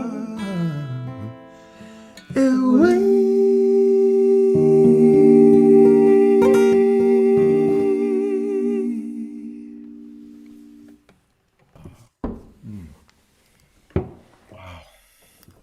You guys are just people are crying in the chat box. Sorry about they're crying, and so I want to use this as a moment actually to just kind of pitch next week's show. And you guys wrote a special song for Marcy in the Miracle Zone. Tell us a little bit about that. Oh, we had the great pleasure to finally make it to a Year of Miracles event with Marcy and Lisa, and we had such an incredible time being with them. We have and Dr. Sue. We get to go into rooms with people, virtual and in person, and help write anthem with their community, write song, the collective song. And so we got the chance to do it with Year of Miracles, and this song popped out called The Miracle Zone. Living in the Miracle Zone. Living in the Miracle Zone. We're going to come and sing it and celebrate that experience next week. Its second ever performance.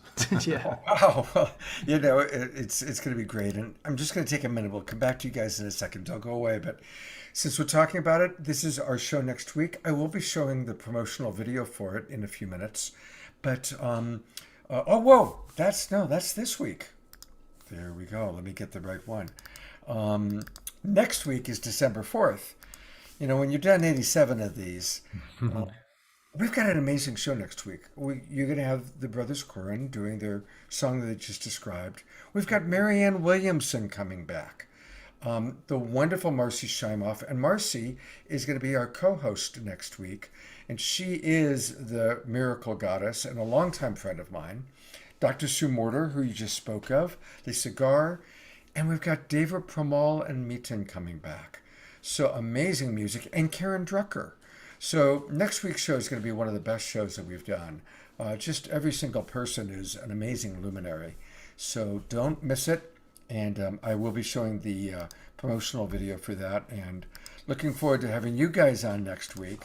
We're thrilled. But again, I want to one more time just take people to what you're going to be doing on the Shift Network. And we're putting that into the chat box. Yes. And tell us a little bit about what's happening on Tuesday. Yeah, so Tuesday we're going to be doing a live event. We love doing our live events with Stephen Dinan of the Shift Network. It's such a great experience. It's really about bringing people into the opportunity to be in a voice experience like you have been born to be in. And we believe in the sacred power of every single human voice alive today, that we have this opportunity to come home to this whole body instrument, as we call it, and fall back in love with how music hits you, how your story can give a pathway to the most fascinating songs that are waiting to be written, like soundtrack of your life. But in this course, it's really about forming a new, healthy, really beautiful relationship with your voice. Maybe it's something you've been terrified to do. Well, we specialize in the terrified. And we love helping people form a new juicy relationship to sounding out what it feels like to be them. And we really find that on the other side of that expression, that singing, is immense joy and gratitude, connection, empowerment, and just so much liberation, truly. And it's quite surprising to a lot of people that do this work. I didn't expect the voice, that there's so much in the voice there. So there'll be voice experiences, and it's of course free this Tuesday coming. We hope all of you join us, and it's been such a pleasure being with you. Thanks, Scott. Thanks everyone. Thanks again. Gentlemen, thank you so much. It's been great meeting you, and I'm just so delighted to know that you're on our planet doing what you're doing and part of Saturday Night Alive. Thank you so much, guys. Everyone. Thank you. Aren't they beautiful? Wow, just such beautiful souls on this show. Well, speaking of beautiful souls, I get to introduce our next presenter. And again, she's super popular, super famous. It was kind of amazing that we were able to get her to be on our show. But she was really delighted and excited. And after you hear her speak, we're going to offer a really cool free gift that she's providing. And I'm talking about Niurka. She's a transformational leader and a master coach who guides us to elevate the way that we think, speak, and live. She was partnered with Tony Robbins for 5 years and has shared the stage not only with Tony, but with almost all of the renowned New Thought leaders, Brenda, Deepak Chopra, Michael Beckwith, who's going to be on our show again in a couple of weeks. You know, it's all one big happy family, really. She's a master trainer of evolved neurolinguistic programming and of hypnotherapy. She's worked with corporations all around the world. She's amazing. And so with no further ado, let me put the spotlight on the video and introduce you to Niurka. I'm so grateful to be here at Saturday Night Alive to share with you the immense power of gratitude. When we live with gratitude, we're truly rich. I mean, this enhances every aspect of our experience of life, to live with sincere appreciation. And I remember there was a time in my life where I was not vibing in gratitude. Actually, the opening line in my book, Supreme Influence, is that I embarked on a quest at 15 years old for freedom, truth, and enlightenment, except back then I called it running away from home. I remember being so frustrated inside and struggling, but I knew that I was destined for more than what was showing up. And the portal that opened the door to whole new insights, whole new realizations, and new powers of beginning to attract the people, places, opportunities, and experiences that were in alignment with my true purpose was through the power of gratitude. And what is gratitude? It's a living in sincere appreciation and thanksgiving. And it's not a mood or a fleeting emotion. It's a state of consciousness. It's a state of being. It's a vibration. It's a frequency. And this is why this teaching is so essential, because we are vibrational beings. And what we attract is what matches our vibe. There's a big difference between someone who's vibing in a state of doubt or lack or fear or stress or not enoughness, or someone who's vibing in a state of joy, gratitude, prosperity, love. And I know that sometimes this could be a challenge because you're looking out in the world and there's so many things, or you're looking out at your life and there's so many things that can appear to be a struggle or a challenge. And I can relate with you and be present with you in that. What gratitude does is it enlightens and awakens our mind. It empowers us to rise above reactive states of consciousness and enter creative states of consciousness. See, through gratitude, we rise above reaction, which I call association, associative thinking, where something can trigger you and you end up losing yourself in the moment, to rising into states from reaction or association to contemplation, where we begin to contemplate the awe, the wonder, the beauty, the blessings, the miracles that are all around. We rise from association to contemplation to concentration.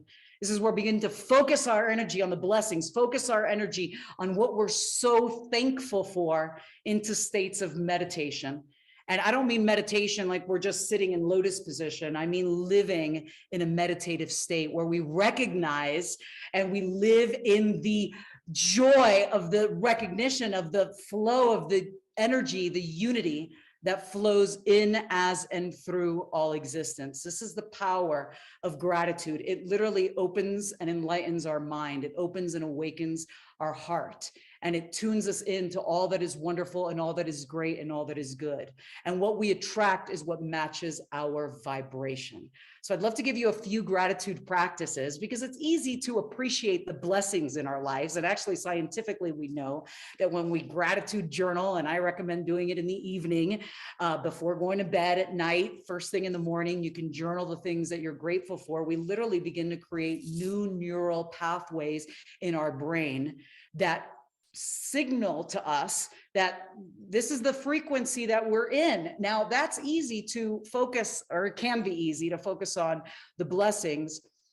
Here's the other thing: gratitude in the midst of the challenges, to be able to see beyond the challenge and to tune in to what is the gift in this? What is the blessing? What can I learn from this? What is a new awareness that will bring a whole new pathway into being?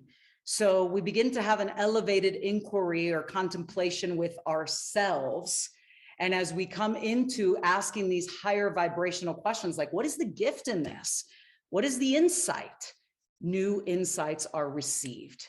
And here's another insight: even have appreciation and gratitude for the things that you desire that are not present yet. A lot of times I see people, they desire something in life, like they desire an intimate relationship, they desire success in their business, but when they look at other people who are living the full embodiment of what they desire, they have judgment or they have criticism about that. Look at that person, living with all of this excess, but yet they're calling in greater prosperity in their life. So one powerful insight is appreciate the things that you desire in life, recognize them in others with gratitude and appreciate. As you do, you become a magnet to your genuine desires. Ultimately, gratitude is about living in the full embodiment of our authentic nature. It's us living in alignment with who we really are. And who we are is the expression of the consciousness, the life force energy that animates all existence. The same life force that, as Marianne Williamson says, turns embryos into babies and causes seeds to turn into flowers, the same consciousness that births universes into existence is the source of our life. And as we tap in with gratitude, with awe, with wonder, with appreciation, with joy, we become a magnet. And we uplift everyone and everything around us. We literally become the thermostat, where we walk into any room, and if there's frequencies of density or doubt or stress, we become the thermostat that can uplift, that can heal, that can bring a new realization and enlightening, enthusiastic energy. And when you change, when you bring this energy of gratitude into the space, everything shifts in light of your clear and present reflection. It's like I say, when you change, the world around you changes. You have that much power.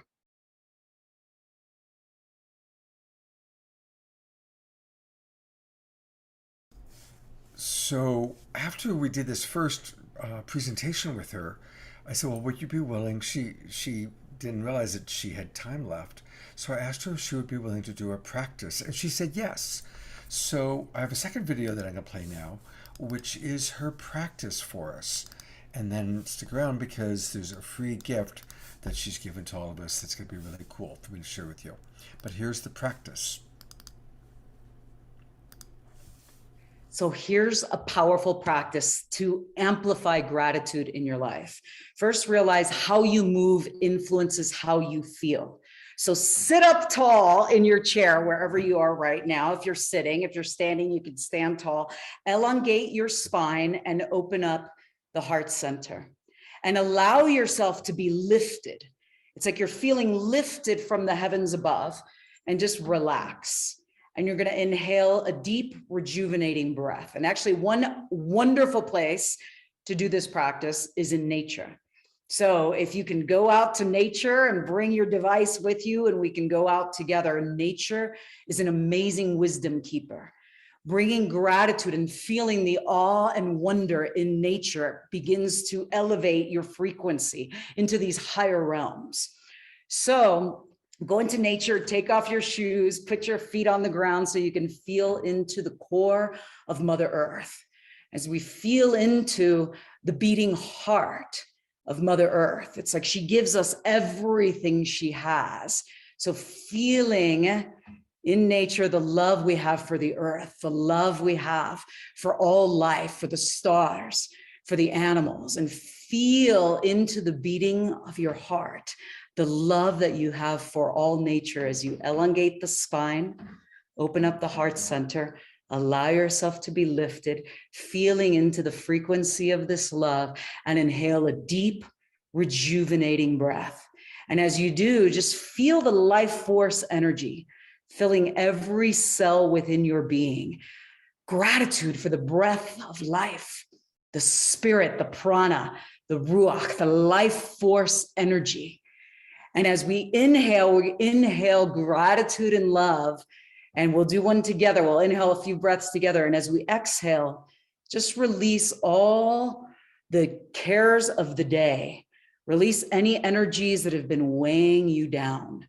Release any energies that have been feeling heavy or dense. Just allow the breath to move that energy out of the cells and alchemize it. This is the power of alchemy. So alchemy is the transmutation of anything that has showed up as lead in your life, anything that has been heavy and dark or dense. We're bringing it out of the shadows through this practice and into the light. We're shining the light of illumination, the light of your highest awareness, the light of your divine self, and darkness dissolves in the presence of the light. So we don't have to fight the darkness. You don't have to push away from the darkness. We just flip on the switch, which is the light of your gratitude, the light of your love, the light of your higher awareness. So sitting up tall, it's like we're walking into nature. And if you can't walk into nature in your mind, in your mind's eye. And go ahead and go in and feel. If you could put your feet on the ground, even better, feel in to the heart of Mother Earth as you feel a sense of expansion. So you're simultaneously grounded all the way into the heart of Mother Earth and simultaneously feeling a sense of expansion as you're being lifted from the heavens above.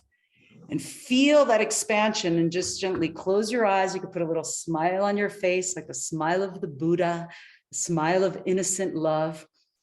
And as you inhale, just imagine this brilliant light coming in as you inhale gratitude. Ready? Deep breath in. Appreciation.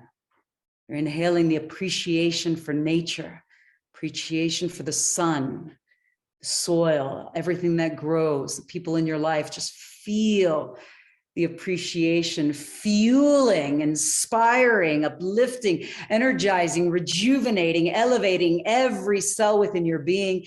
And just pause for a moment, honoring the space between the breaths. Just like with music, it's the space between the notes that makes the music. And then as you exhale, just release all the cares of the day, any frequencies that do not serve you, any doubts or stresses. Just let the air, the spirit, the life force, just move that energy out, just transmuting, filling every cell within your being with radiant light, radiant love, pure gratitude, divine presence. And in this state is where you'll receive insights from your highest self, wisdom from the higher realms, new realizations that inspire you to powerfully move forward in your life through who you are being. Deep love. So much gratitude. I am grateful for you. I'm grateful for this sacred time together, this magical time together, this magical time of gratitude here at Saturday Night Alive. Woo! Well, she's pretty awesome, isn't she? I love her energy, just incredible energy. And okay, here it is. So this is a free gift that in the past they've always sold to people. And it's the Supreme Influence series of videos. So what happens is you go to the link that we're putting into the chat box, and all you have to do is register. And of course, she's going to get your email address that way. And if you want VIP updates, put in your cell number, and she's going to send you the gift. And the gift is this: 4 modules. They're all videos Normally, in the past, you'd always sold these, but the modules are how to influence yourself, upgrading our mind's operating system, supreme influence, modeling our possibilities, driving our life, the hidden blueprint, and how to transform any current state into a desired state. And finally, how to create our own experience of reality. So these are all things that you can get by registering. And just again, use the link. I'm going to put it in the chat box. I think Susie has it as well. Yeah, I see that Susie's putting it in there. Good job. Thank you, Susie. Let's all take advantage of this incredible wisdom from people like Brenda Wade and Niurka. I mean, these are women who have spent decades researching and studying how we can really optimize our life experience. So let's take advantage of these incredible opportunities that they're providing us. All right, I think it's time for some more magic. Here's Jan.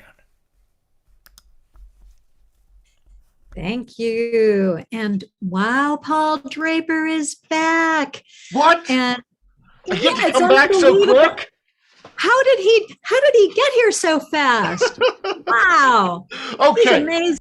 You know, in every rainstorm, we always have to look out, of course, right, for that little bit of rainbow to remember the happiness that will return and is there. Now, I want somebody to help me out. We had somebody who was going to help me out. Who was it? The most rainbow-colored person in the world. Hello! Good to see you. I loved hearing you sing. How are you doing? I'm doing great, Paul. Thank you. I need you to help me. Now, have you seen the American Avengers movies? I don't believe I have. No, you haven't seen them. It's okay. It's okay. I'm going to help you. I have a set of Avengers playing cards. Why? Because every child man who loves the Avengers has to have Avenger playing cards. And on them, they have different superheroes. Like this is Iron Man there, or back there, there's Thor there. But I have all sorts of different histories and stories. And I have a prediction over here. It's okay if you don't know them. We're going to find an Avenger to help you. All I need you to do is memorize all these cards in the exact order that they're currently in. Do you got it? Perfect. Excellent. Okay, so I have a prediction right there. I'll spread these out. Now, we didn't set up anything beforehand, did we? No, I have no idea. Anytime you want, say stop. Stop. Right there. I'm going to pull out the card right where you said stop. You could have chosen any of these, but you didn't. I have a prediction right there. You chose. It's a guy with a bow and arrow. Any idea? New movie on Netflix? It's Hawkeye. But this is the important thing. Over here, I have a prediction that you will choose it. No. It says you'll choose Ant-Man. You know, because sometimes when things look really big, we need to look small. Because right there on the tip of the arrow, helping out, you always have to be grateful for Ant-Man. Do you see Ant-Man on the tip of the arrow, the little teeny guy? There he is. Okay, this is this is where I'll have you help me with something you can do. Now, where in the world do you live? This is where I'll have you help me. There's my voice double. There's a second me. Where in the world do you live? In Los Angeles. In Los Angeles. Mm-hmm. Land of opportunity. How's your script coming? That's one of my favorite. Not yet, anyway. Not yet. You know, I stand at Starbucks in Los Angeles, and everyone that walks through the door, I say, "How's your script coming?" And they all have an answer. I have one of my business cards right here. Now, what I'm going to do in my business card case, I'm going to scribble down a 3-digit number on the back of this business card, any number from 1 to 1,000. Now, hopefully, you and I can connect. I'll be very grateful if we do. Let's try it out. First digit in the hundreds place, it can be 1, 2, 3, 4, 5, 6, 7, 8, 9. What's the first digit? 3. Now, are you saying that because I'm holding up 3 fingers? No, because it's my favorite number. Your favorite number. Perfect. What's the second number that comes to mind? Tell it to me now. 6. 6, which is 2 sets of 3. Very good. Now, out of 999 numbers, 360 what? What's the final number? 3. 363. 363. Out of 1,000 numbers, you chose 363. What do you think the chances are that on the back of this business card is scribbled 363? No way. Very low chance, very low chance. But if we got close, we got 363, your number. What? How did you know? You're psychic. You're psychic. No, I need to bring you to every show. You're so good at this. Let's give a round of applause. Thanks so much for helping me out. No way. No way. When I was little, the first thing that I worked on a farm. I worked on a ranch, and we had chickens. And my very first job was going out each morning, picking up the chicken and pulling out an egg. Every chicken had 1 egg. Very rarely did you have a chicken with 2 eggs. They have 1 egg, just like that. You see the egg? And you have to go out each morning and collect those eggs. And then you get, wait a minute, there's 2 eggs. Every day you go out and collect the eggs. Every chicken gives you 1 egg, so you have enough eggs. Wait, there's 3 eggs. You have to go out and make sure to get enough eggs for the family, just like that. Eventually, the chickens are grateful to see you because that's when you also bring them a little food, just like that. 3, 4 eggs. Every day, the animals are happy to see you. You know the animal that's happiest to see you in the morning? I apologize to the vegans out there, the cow. The cow is happy to see you because it's in pain, and you got to milk it.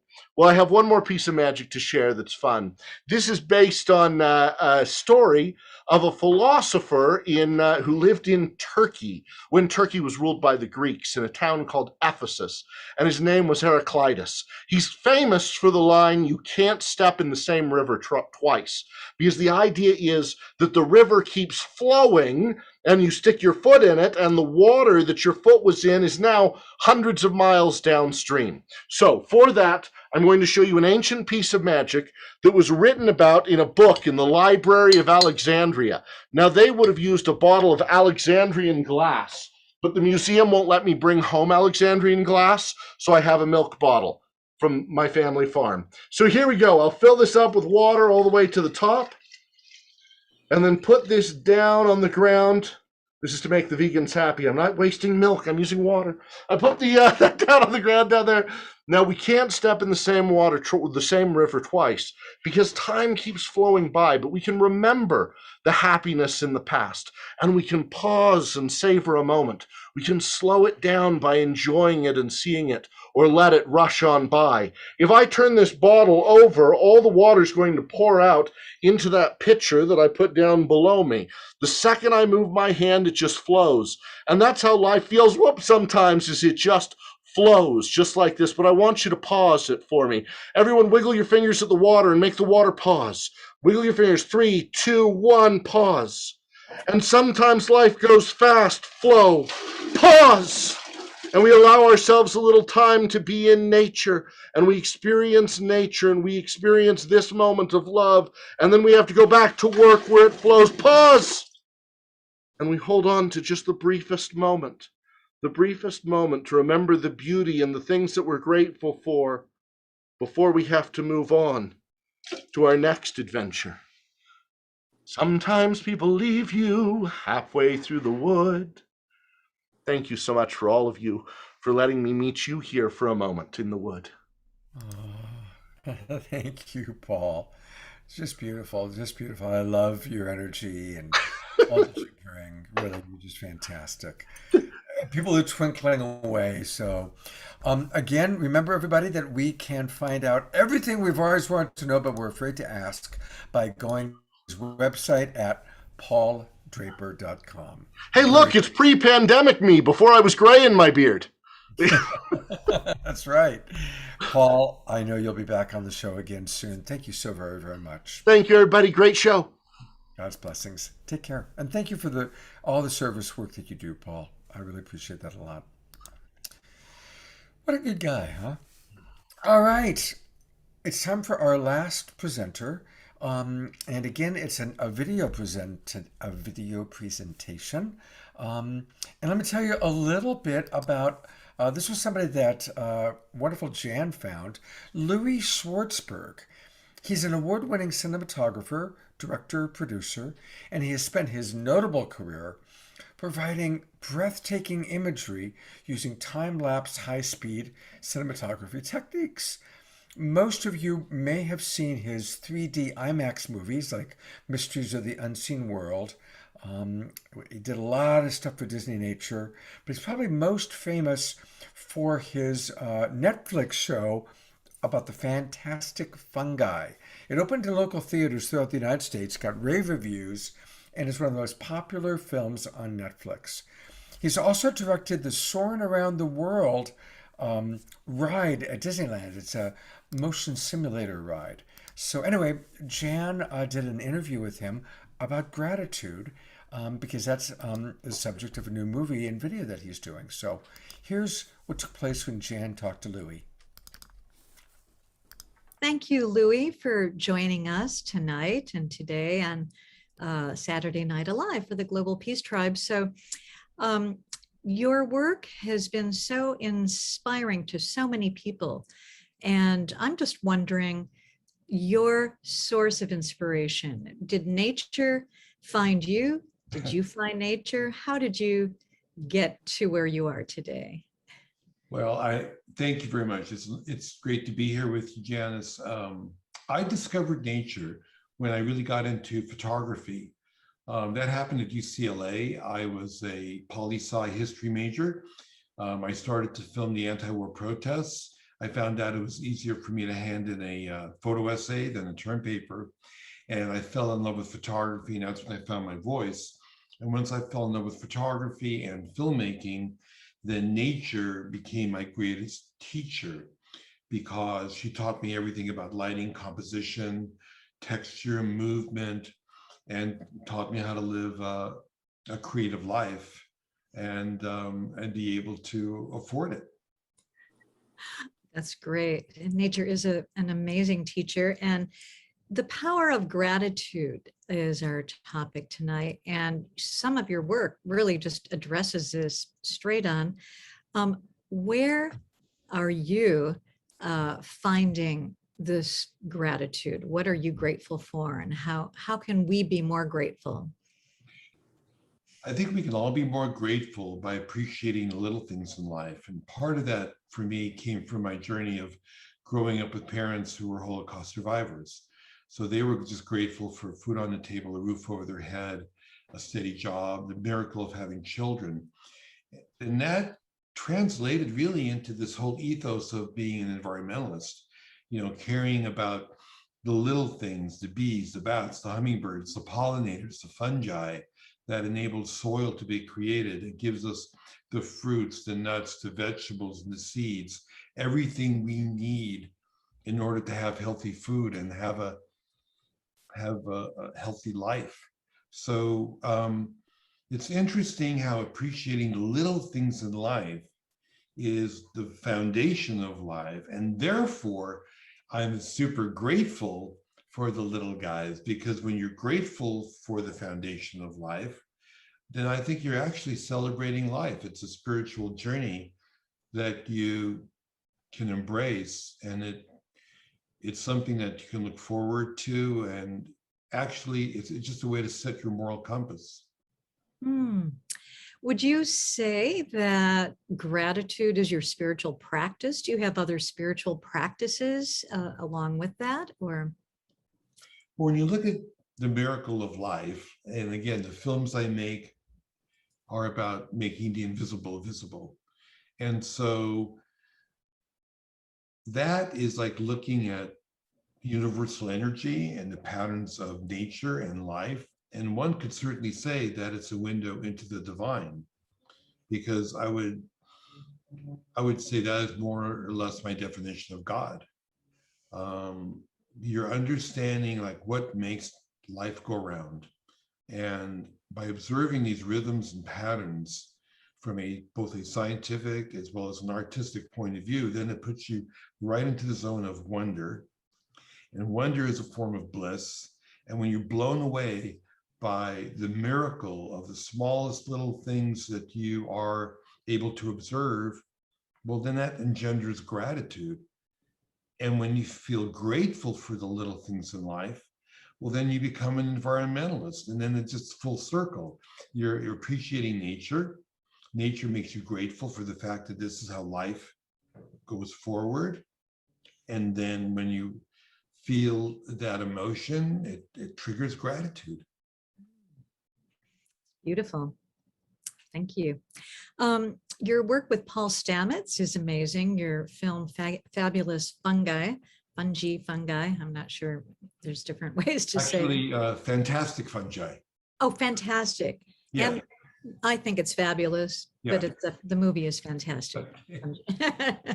And so working with the mushrooms and time lapsing those amazing, all the mycelial networks, was that even more? I mean, I know you've done bees and beautiful flowers and beautiful landscapes and time lapse. Was working with the fungi, was that extraordinary? I mean, tell us a little bit about what that was like for you. Well, I mean, technically, it was certainly more challenging, because fungi and mycelium is, microscopically thick. It lives underground. There's no light. So we did a lot of incredible techniques, from time lapse to motion control to microscopic cinematography, and eventually, down to CGI. But I feel like beyond the technical part of it, it's just the story that is so compelling, that you have this, underground network, a shared economy living under the ground, not based on greed, for ecosystems to flourish, which I believe is the perfect example of nature's operating instructions. So how do you tell that story? How do you tell the actual scientific story of the fact that everything is connected? And it's not a hippy dippy thing to say that. And the science proves that it is all connected by the mycelial network underground that connects trees to one another and plants. It's a mother tree takes care of its babies. That story, again, opens your heart. And when it opens your heart, it triggers gratitude. Beautiful. And I know that you're working on a new film. And we'd love to hear, it went from what, a 6-minute video of gratitude. And now you're doing, would it be a feature film? It's going to be a feature film. And so back in 2014, I think I did a TEDx San Francisco talk where I showed my sizzle reel, my quote unquote trailer for gratitude. And I had no idea back then that they put that stuff on YouTube, and it went on YouTube, it went viral. So people can check it out. It's called Gratitude by Louie Schwartzberg. And to me, that was sort of a litmus test in a way. I mean, could I make something that my teenage daughters wouldn't roll their eyes and go, "Dad, you're so corny"? And the feedback I got from young people was they were blown away by it. That they use it as a meditation to line themselves every day, kind of turned it into a practice, which is so beautiful. And so during COVID, I wasn't able to go out and film. And I have this large library of almost 2,000 hours of material. So I've woven together a feature-length film about gratitude, where you see not only the beauty of nature, but slice of life, cinema verite moments with remarkable but ordinary people. Jazz player, dairy farmer, as well as some, thought leaders like, Deepak Chopra or Norman Lear, our producer, Brian Grazer, Jack Kornfield, Brother David, Lynn Twist, lots of thought leaders, but there's, those are little vignettes that are interwoven with these words of wisdom and music and nature. And I'm hopefully going to take people on a journey from people who have overcome adversity, yet have hope in their lives and are therefore grateful.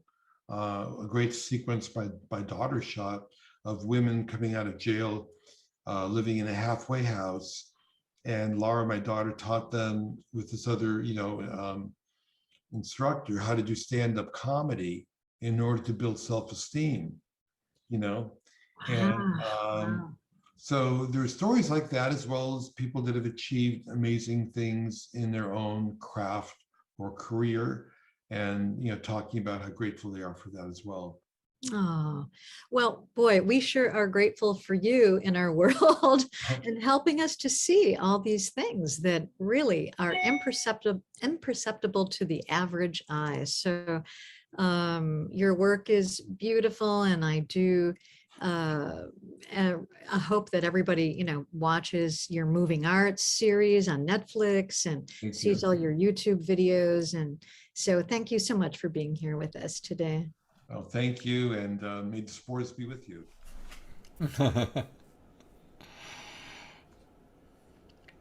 So everybody check out Fantastic Fungi on Netflix. Well, while he was doing that wonderful presentation, I've been in contact with Dr. Brenda Wade, and I've got two very important things to share with you. First of all, here is where you can get the information on the free book and event, The 5 Worst Love Mistakes and How You Can Avoid Them. So I'm taking that link and I'm going to pop it in the chat box, and definitely check it out. And that's going to be taking place on Wednesday, December 15th. It's an online event from 4 till 6 p.m. And she has agreed to be on my Sacred Sunday show on my first available date, which was Sunday, December 19th. So Sunday, December 19th, Dr. Wade is going to be my sole guest. I'll just keep it to her and I. And you coming in, because Sacred Sunday shows are always very interactive. So we're really excited about that.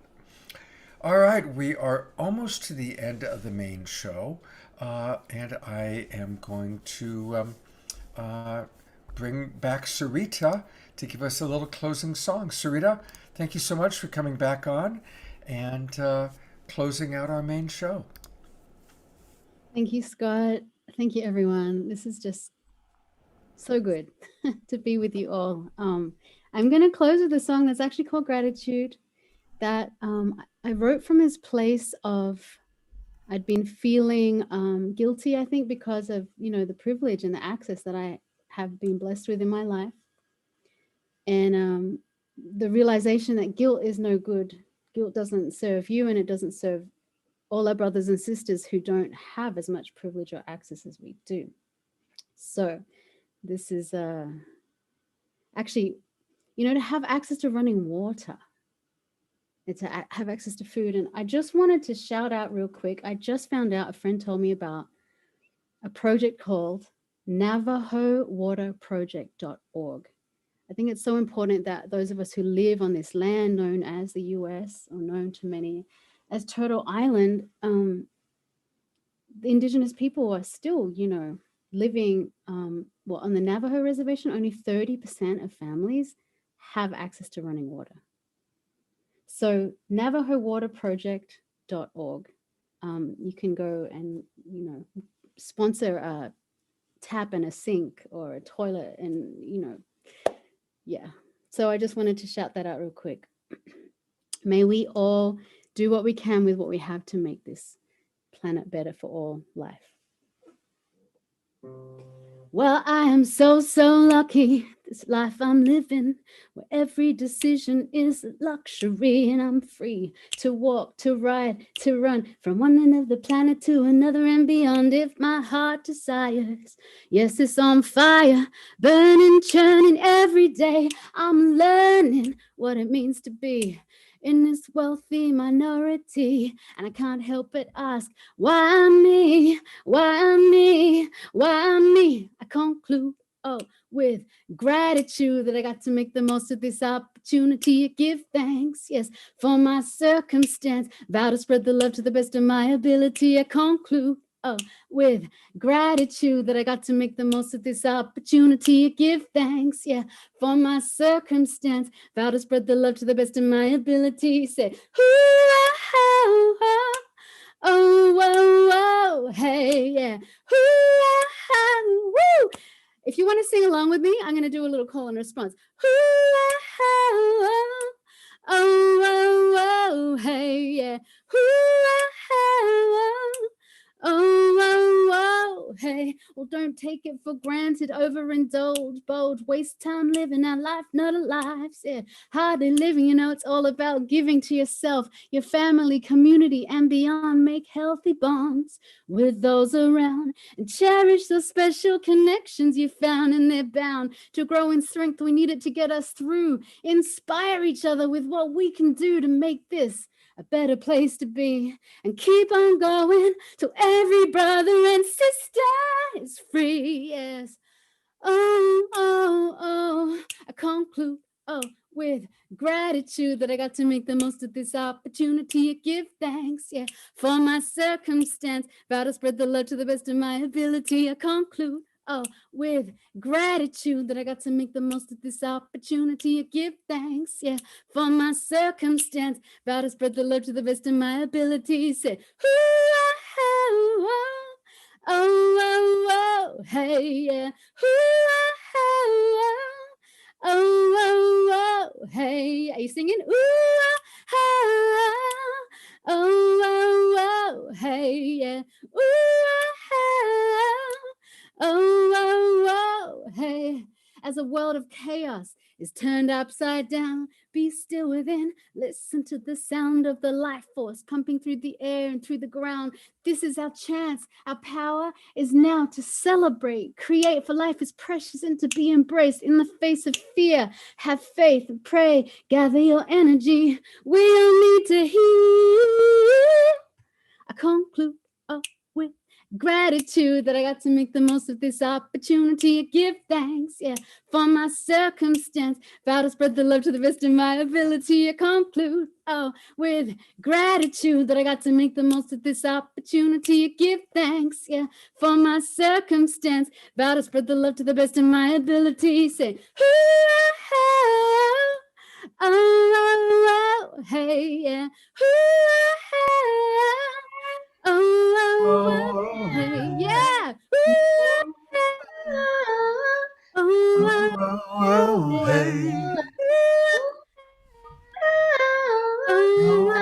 Oh, hey. It was so cool to hear some voices. Awesome. Muchas gracias. 감사합니다. So much. Beautiful, beautiful, sister. Big love. Thank you so much, Saritah. Thank you so much. We're at 8:30, so I have to wrap us up, but I just want to remind everybody that she's got a wonderful website. You can register for the great event she's got coming up on Tuesday. Go to thejoyofsong.com, and then if you just go down, everybody, let's make sure we register to participate. And Saritah, you are wonderful. We are going to bring you back much sooner than we did last time. Thanks for reminding us how awesome you are. Aww. Thank you. What a joy. What a pleasure. Thank you. We have a really fun after show coming up, and here is a 45-second preview.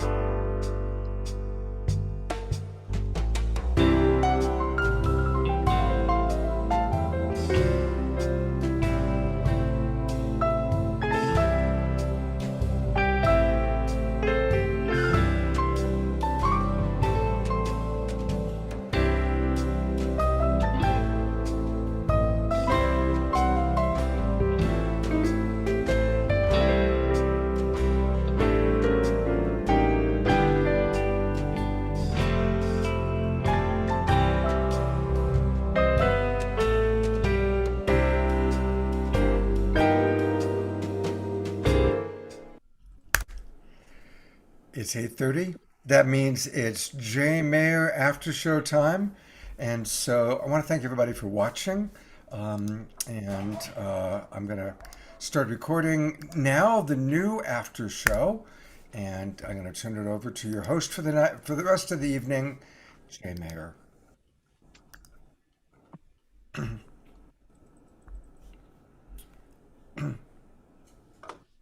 you go. Jay, it's on you, you know.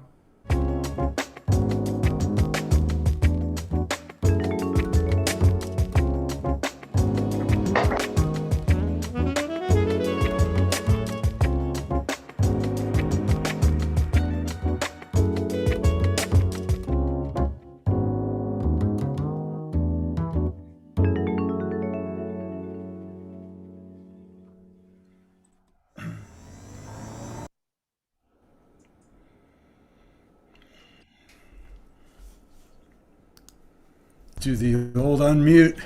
Welcome to the after show. I hope you all could hear the music on that last one. Wasn't that great? Boy, you know, this is time well spent getting our hit of the good juju from Saturday Night Alive.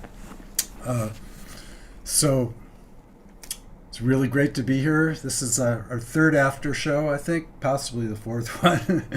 It's hard to keep track. Everything comes so quickly. I'm Jay Mayer, your host, and we usually start out with prayer. And one of the things that we do, it's a regular feature in the after show. It's called Some Zen. And so we're going to do some Zen right here for you for 1 second as we start. Let's see, share a screen with you.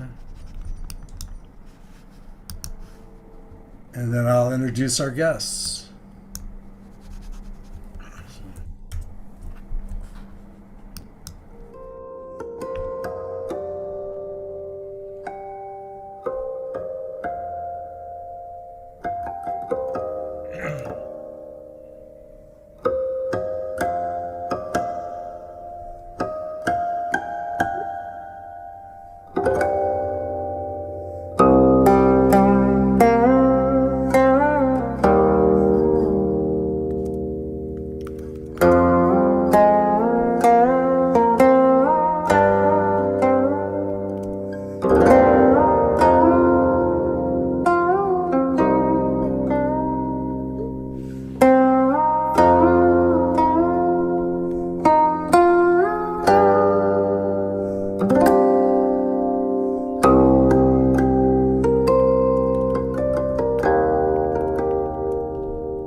All right, we're back. We have some great guests here to share with you tonight. Very excited to have them here. This show is brought to you by Light Touch, which came out right around the same time Global Peace Tribe. We started getting a global audience, and it's really exciting to bring Light Touch to the world. And I'm going to bring up Missy Galore and introduce her. We use feather wands with Light Touch, and actually, you know, roundabout, you know, Missy turned me on to the whole. Well, she calls it fluffing your aura, you know, fluffing the future, fluffing the past. I'm sure she can tell you more about it better than me, but we use feather wands to activate our electromagnetic energy system so we can send requests to the invisible realms. Would you like to say hello there, Missy? Hi, greetings, beloved people. I'm so grateful to be here sharing these heart breaths with this community. Very special to come back to the heart and connect with that infinite love spark that we all share. I created this download of ecstatic aura fluffing several years ago to heal from some pretty difficult situations in my life. And what I found was that, you know, all my suffering was not really transmuting the situation. It was all up to me to form my recalibration. And in meditation, Spirit did teach me the song to fluff the goodness, fluff it up, fluff the goodness, fluff it up. Fluffing the goodness takes constant attention. Goodness itself has no form or dimension. It's always moving around in time, and the more we fluff it, the better the vibe. The more we fluff it, the better the vibe. So here we are in this moment today where we help support each other, fluffing the goodness for all of reality. And it's not that the tool is the answer, but rather the amplifier of the expression to help focalize our energy and move our stuck yuck with laughter and love so we could come back to the happiness that we deserve and be the true love light that is our destiny in life. Very nourishing when we can share in sangha like this amazing global peace tribe. And I thank you all for incarnating and being alive. And sometimes we're in a personal place, and these astral hygiene, smile stimulation technologies help set the pace to refresh and rebless the mind, heart, and mind. Remember the gift of life, that all is divine. And this practice has been so very powerful to me.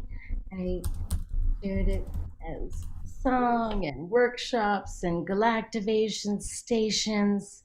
And in this COVID experience where I've had to come and slow down in my personal way, I've crafted a whole new series of crystal fluff wands that I can share with you today, made of selenite and Lemurian quartz and heartfelt love, to empower your techniques and be the cosmic hug to bridge this sweetness throughout all space and time in service to our revolution. Grateful we shine. Been really special. I have no two-shot, Scott. Can you give me a two-shot with Missy there? You are on a two-shot. I'm seeing a two-shot. No, you're on a two-shot. You've been on a two-shot for the last few minutes, Jay. Really? Well, it says speaker view here for me, so I'm not seeing it. Yep, you're on a two-shot. Can I be the host or co-host? Am I set up to co-host here? You are. There you go. Okay, because I have to be able to control so we can get the two-shot and three-shot. But just so you know, you are on a two-shot right now, so you may need to adjust your what you're seeing. I'm on speaker view here, and I just see myself. Okay, well. Can I see? Now I've got a. Okay. All right, this is show business, ladies and gentlemen. So now I can add a pin. Okay. I'm going to show you. Well, first I'm going to add Fanny and Vagari. They're going to come on and play some music after and talk to us real soon. And we're going to play a Missy Galore song right now that I'm really excited to share with everybody. And I think you're going to like it as much as I do. So let's get this, share a screen. That's like what they do these days. Let's see. 1 second. Do you want to say hello, Fanny, to our audience?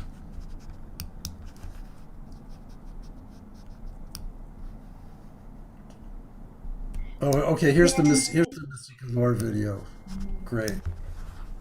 Okay, well, it's fun. We're going to show this video. It's called Levolution, and I filmed it over many months, traveling with some mermaid power.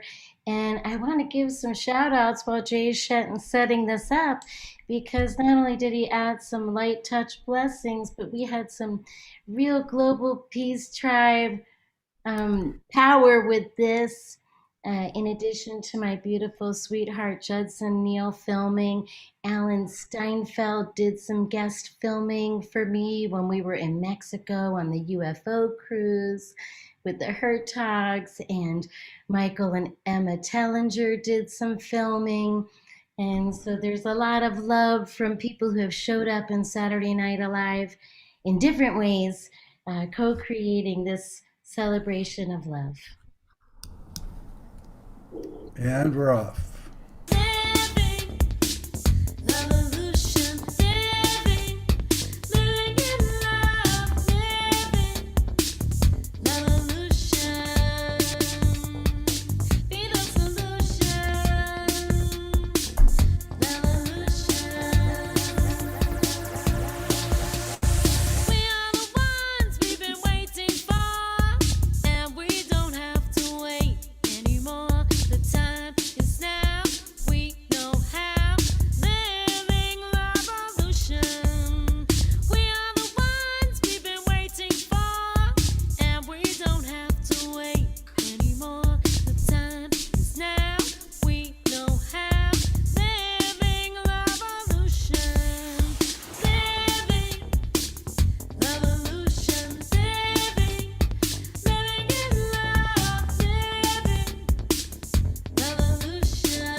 right. Good to be back. I'm going to jump in here for a minute. Let's see. I need my control. I need control. I do this here. I do this every day, so yes. I wanted to talk just for a second about light touch. And light touch, I'm sure someone will put a link in the chat box. Light touch it's an opportunity to invoke, the ancestors, invisible good higher beings, the indwelling spirit that lives inside us. And what we do, we have a daily practice group, and we're really wanting to expand, especially to the Global Peace Tribe. So we want to have more and more people. So we all pray and we all invoke for each other, and that really speeds things up when you have like 20, 30, 40, 50 people, and we're all praying and invoking for each other. So maybe we could take turns here, say a couple of prayers together, and I'm going to add some friends here. And so everyone that's listening, you can bless all of our blessings. If everyone in the Global Peace Tribe blesses the Global Peace Tribe, that's powerful, ladies and gentlemen. That's thousands of people blessing each other. And that's what changes the world, is when we care enough, not just for ourselves, but for everyone. So I might just start out here first, and then we'll bring some other people up, whoever would like to, join in. So this is the way it's done. For instance, thank you for blessing everyone watching with your absolute best blessings. We thank you that you can allow us to receive the blessings. And I personally believe in the angels, the invisible forces, just like I believe there's fish in the sea.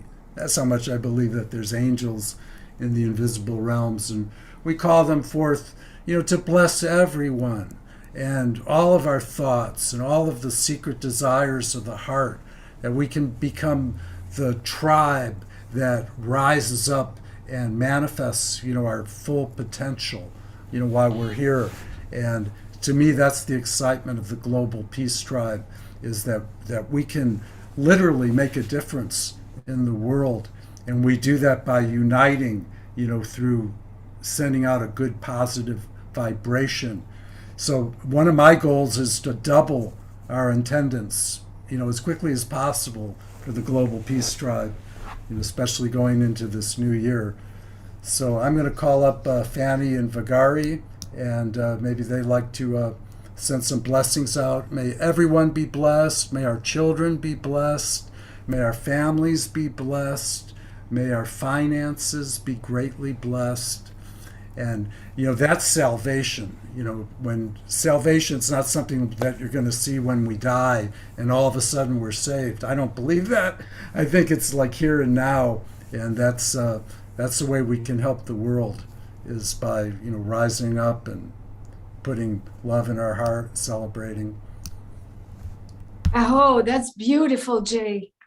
You just encompass everything that is miraculous. The blessings are miraculous. That's what's changed the world. And I love in touch, and I love in light. The blessings is so beautiful. Yes, we're all blessed. Greetings, everyone. Greetings to the World Global Peace Tribe. And here we are on the after show, and we're sending our best wishes to each and every one of you. So it is. More love, more health, more joy, more passion, more fun, more, just go for your dreams. And that is, the more you let go, and the more you let God. So bring it on, bring your joy on, just be. So focus on the things you love and focus on the things that excite you and the things that will bring joy to other people. Yes, yes, yes, yes. And so it is. So it is. Going to invite Deborah Haviland up too. She's just popped in. She's part of our prayer pod team, and we've been praying together for decades, literally. I met Deborah in the 70s, but would you like to send out some blessings to the Global Peace Tribe? And I would love that. Thank you so much. Yes, we have been praying together since our 20s, and we're 45 forever because we're so alive and turned on by these invocations. So anyway, hello, everybody. And,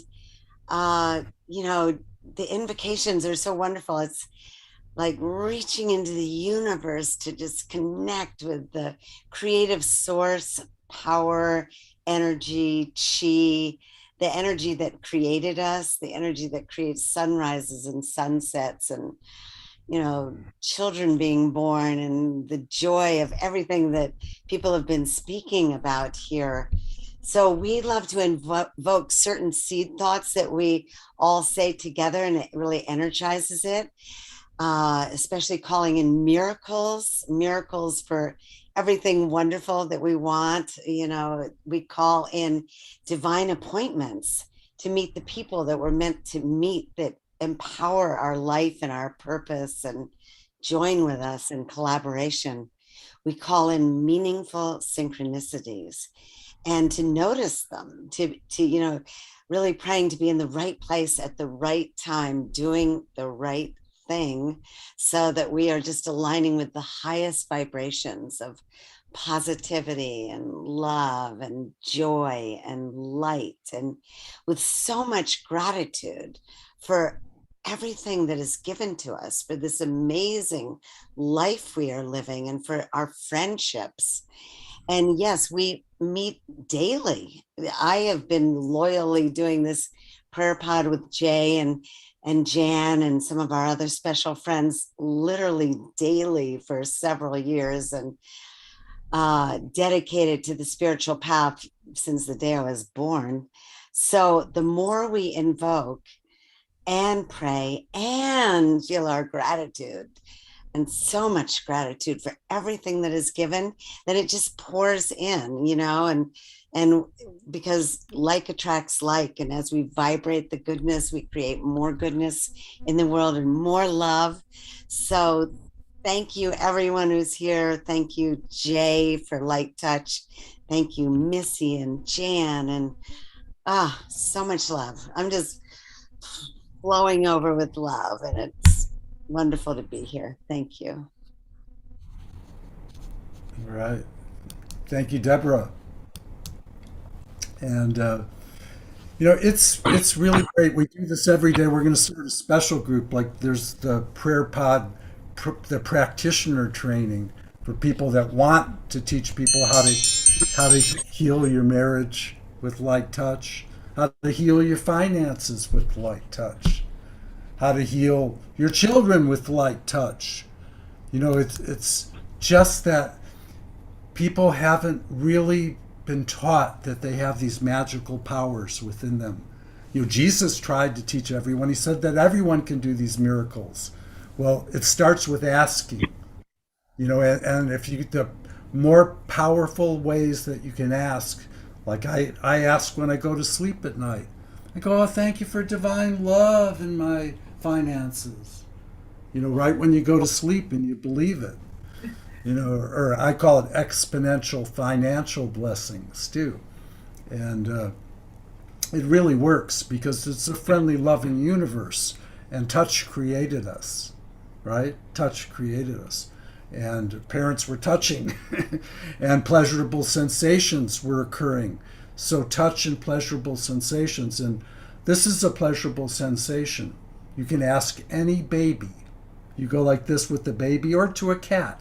Take a cat and go like this, and they're like, oh yeah, they like it a lot. So, that's the beauty of light touch is that it's a real thing, that they somehow they forgot to teach us in school. So, do you want to play a song for us now, Fanny? Oh, we're so ready for you, baby. We have Okay. a song for you called Radiate This Sweet Loving. And yes, we are. I just wanted to say something. Remember that we create our reality with our words. So everyone out there, when you greet someone, greet them with love, greet them and say aloha instead of hello. Hello? Say aloha. Bonjour, buenas noches, buena vista, buena. But remember, what you say comes back to you. So let's erase the hell from our vocabulary, from our beings, and let's bring the aloha, baby. Blessings. So here we are. The song is called Radiate Your Love. Ready, baby? Ready. Here we go.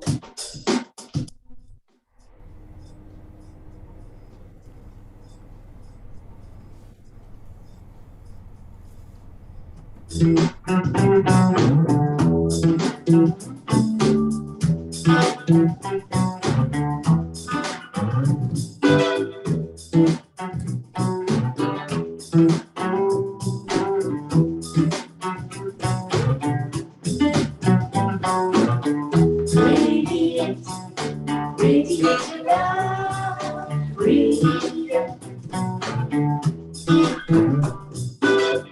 Radiate, radiate your love, radiate.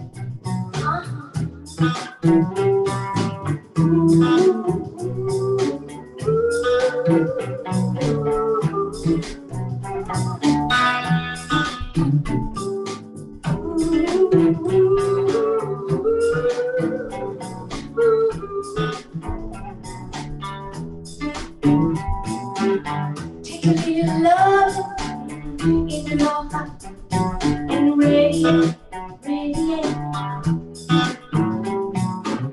Whatever you say, whatever you do, keep your light, keep on shining through.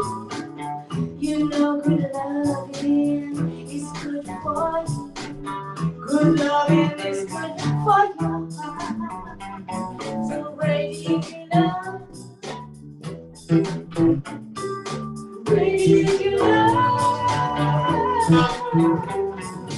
It feels so good to let it show. It feels so good to let it grow. It feels so good to let it sunrise. It feels so good, it feels like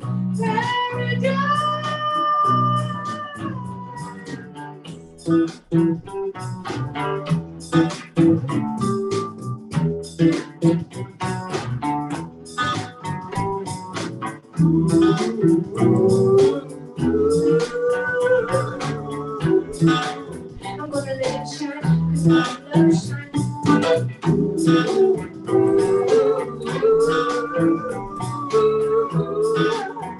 Oh yeah. Say, take it out of the blue. Take it, let your love shine through. Out of the darkness comes something new. The light of love is shining on you. It's all it takes.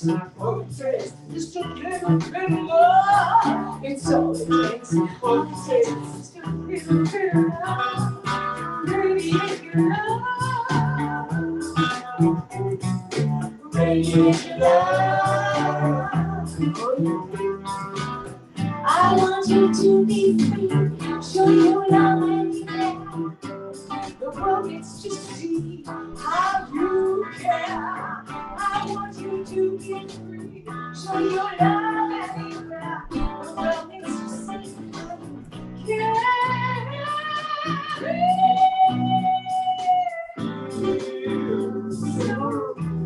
It feels so good. Give your love.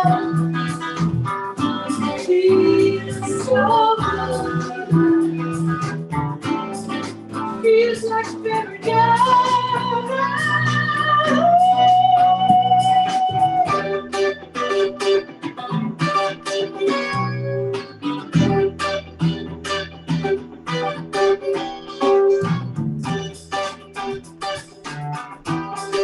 You paradise. Oh yeah.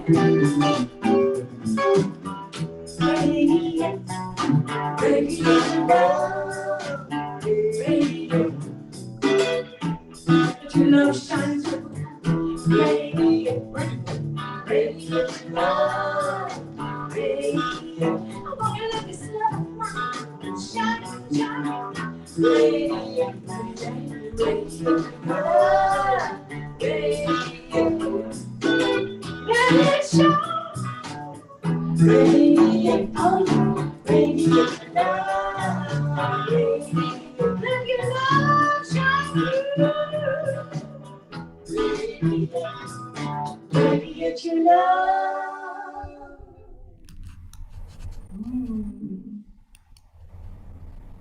Yeah. Did you feel the love? Did you feel the light shine through all these vibrations? The stars are shining. It's eclectic. It's electric. Well, thank you so much. That was so great. Thank you. Thank you. We're here. We did pre-records. We did a couple times, and we had a great pre-record the other night, and I just recorded it on Zoom, and we were all set. And I went to load it into my editor, and there was no audio track there. And I went, oh. Oh well, let's do it. And it's the only time that's ever happened. I've never had it showed the video, but there was no audio. And three of the other things came through with the audio and the video. So that was a surprise. So they're so great. I mean, every time it just gets better. And they perform live for kids, and they're really good. So, if you have kids and you want to have a party and you're anywhere near Canada, I'm sure they travel a few hundred miles for a few $1,000s. So. Exactly. I'd say, show me the money, honey, and I'll be there for your party. I will liven up, and the cosmic bank account gets loaded because it's not all about the money. It's about the love, the true connection with the people, and bringing on the love and light to the children, and bringing our wisdom and being true to ourselves. And we are the teachers. So let's guide them well with our words, with our hearts. Yes, with ourselves. With ourselves. I'm also very, very, I can't tell you how excited I am, because one of the passions that I've wanted to have is, light touch for parents to heal their children. And then I wanted to have light touch for children to heal their parents. So the children pray for their parents. Oh, thank you for blessing mommy and daddy. Help daddy not to drink. Excellent idea. Yes, it is. Because they're so powerful, these little ones. They're true God's representation. They're pure. They're just born. They're very close They're closer to their own authenticity than us grown-ups are. Exactly. So it goes faster. Yes, Mama, we love you, Mama. I wish you well, Mama. Mama and Daddy will kiss tonight. They will hold hands, and then they will be so much happier. Then there will be more time for us and more love for us and more love in the world. The more we are loving. Yeah. You preserve a child's heart and their innocence, and you keep them growing in that direction. I mean, that can change the whole world, that kind of purity. Yes, and, it does. Our natural state, because they are our future, after all. They are the ones, we're the ones who've been waiting for, but what are we waiting? Come on, let's do it, people. But the kids are waiting on us to really, really shine it bright. They're ready. The kids have it all. Yeah. Great. Well, we have a couple other videos here. I'm very excited to present this next video. The award goes to, let me see here. So I don't know if anyone here has ever heard of Baba Haridas, but Haridas Baba, but he's been around, and he was around in the 70s, and he was around with Ram Dass and those teachers at that time. He was in India. He's a genuine real life guru, and he hasn't spoken. When I met him in Santa Cruz in the 70s, he was talking on a chalk tablet. And he had a following, a few hundred people who came to all his darshans. And so this is a video of Haridas Baba doing hand mudras. And it's just so beautiful to watch a master, just the way that they move their hands. It's like, okay. So I think you'll like this. See if I can bring it up to you. Okay, 1 second. And we're off.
As was it Rosanna Dana? She would say that's special.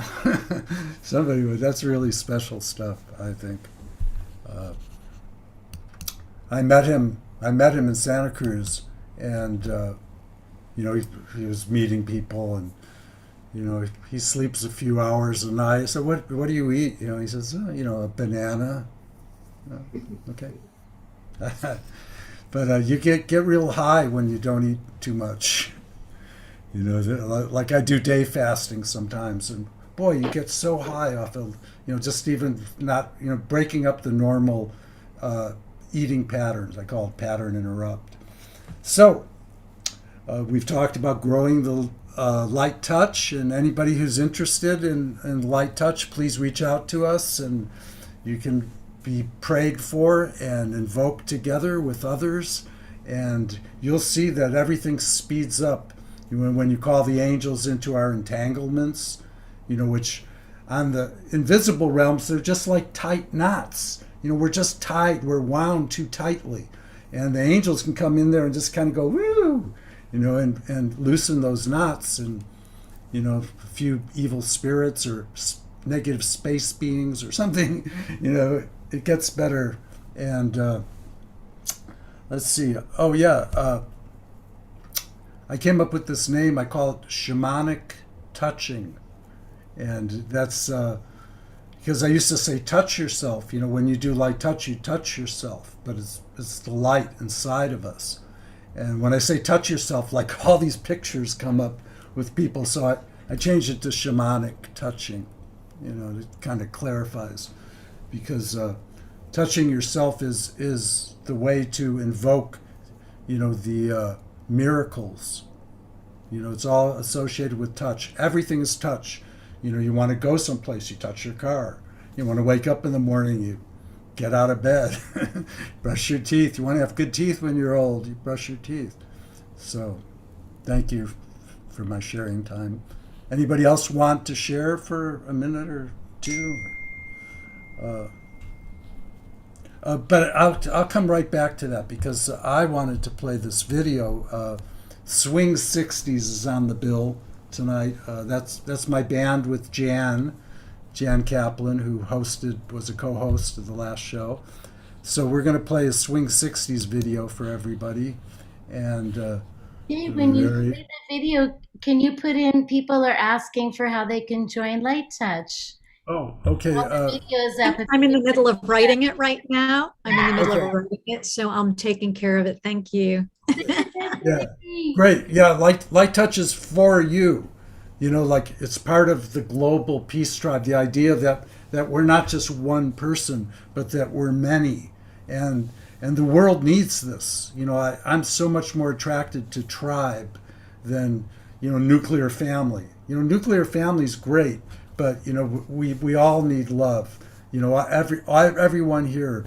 You know, and we all need to rise up together. That's the salvation of the world, is that we all get saved. I think Christ comes through everyone, and the planet gets saved. So keep saying your prayers in the meantime. And I'm going to play this video for you. It's called, what's the name of this video, Jan?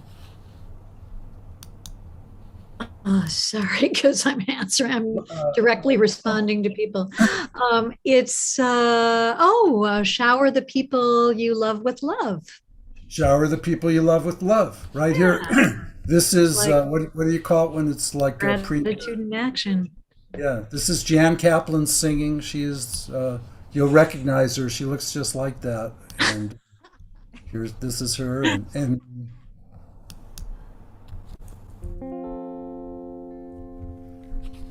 you can play the game, and you can act out the part,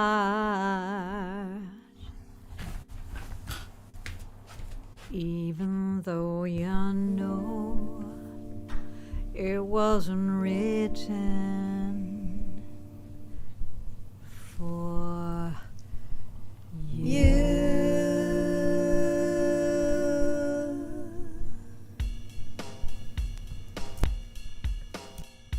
Tell me, how can you stand there with your broken heart, ashamed of playing the fool?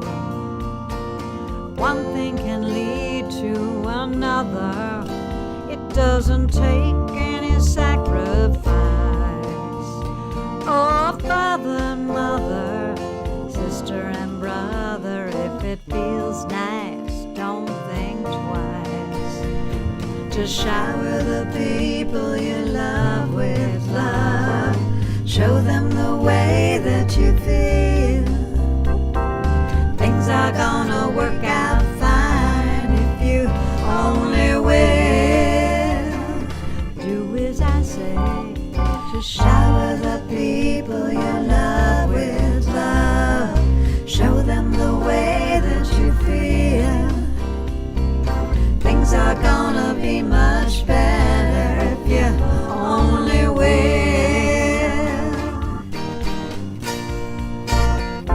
You can run, but you cannot hide. This is widely known. And what you plan to do with your foolish pride when you're all by yourself alone? Won't you tell somebody the way that you feel? You can feel it beginning to ease. I think it's true what they say about the squeaky wheel always getting the grease. Shower the people you love with love. Show them the way that you feel. Things are gonna be much better if you only will.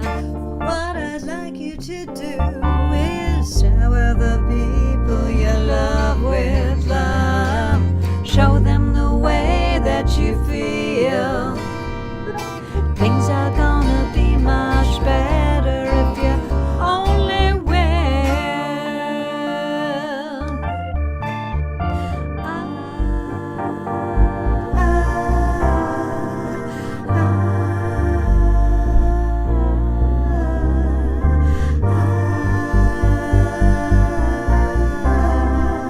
Shower the people you love with love.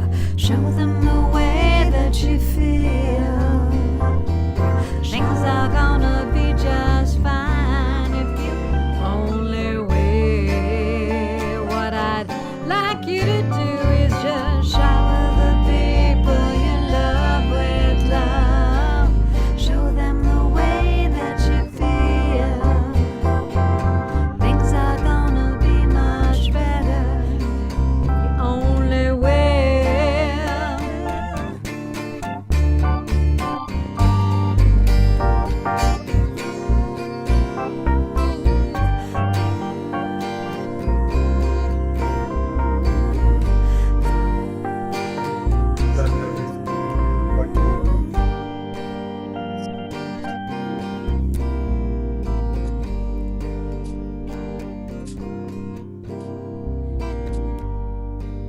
Shower the people you love with love. Shower the people you love with love. Shower the people you love with love. Shower the people with love. We could all sing that at home in our living rooms. We could all sing that Shower together. the people with love you love. Show them make you feel. Shower the people you love with love. Shower the people you love. The shower is full.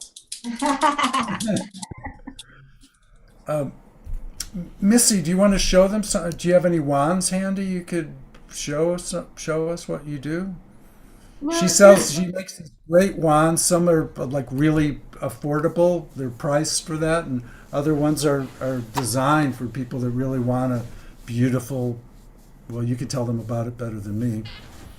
Oh, thank you, Jay. I've got on either side of me, this is the Galactic Fluff Crystal Wand altarpiece. They each come with their own altar stand. Wow. Selenite handles. Wow. Wrapped with copper. Wow. These are lovely little like massagey crystals, and Oh. I've done a combination here. This is a cosmic prayer smile stimulation tool. So we're using the peacock feathers, which are known for their protection and seeing through dimensions. And the Marian quartz crystal wrapped in copper and the feather here, this connects us to our galactic family and the heart of infinity. The peacock feather, the ostrich feather is actually in the ritual in the Egyptian afterlife when your heart is weighed against a feather on the scales of Ma'at. And they had the wisdom to understand the importance to carry a light heart and live a happy, joyful life. So if your heart was not as light as a feather, you could not pass through the fields of illumination. And this crystal fluff is all based on a selenite crystal hand. This is a power crystal, as I know you know, dear Global Peace Tribe. It is a natural mover of energy and one of the few crystals that never needs to be cleared because it is always, in fact, clearing energy. And this creative meditation offering from my heart to you is quantumly entangled with the most humblest, juicy cosmic yum to empower your Lovolution.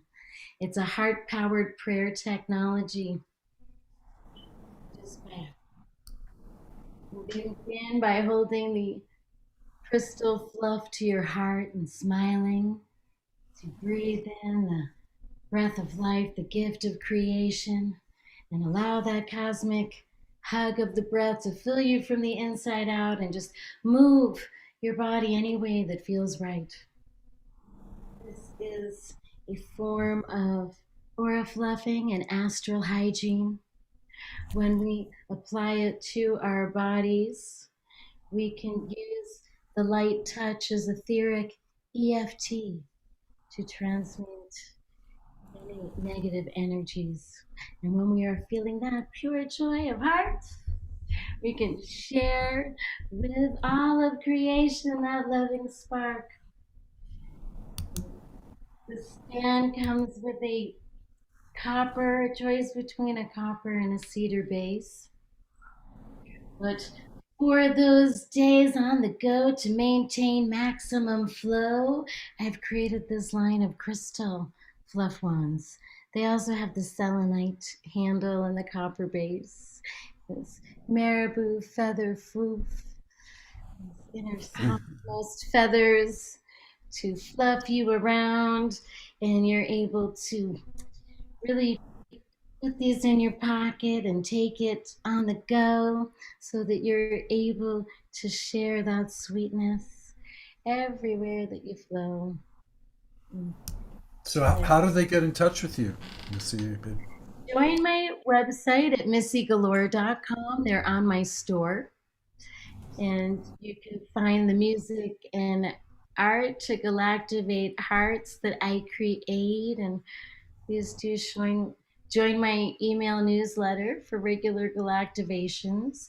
You can also find, I designed this shirt. It's Cosmic Prayer Wear. And Cosmic Prayer Wear. I like that. Empower your heart with smiles.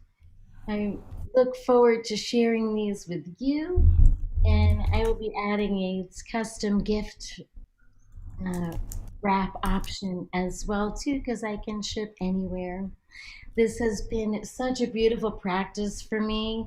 You know, no matter how many times I remind myself and go through my peaks and my triumphs of ascension, you know, life can get tough and trip me up, and this is such a reliable go-to tool to keep me centered in my love and light and anchor me back.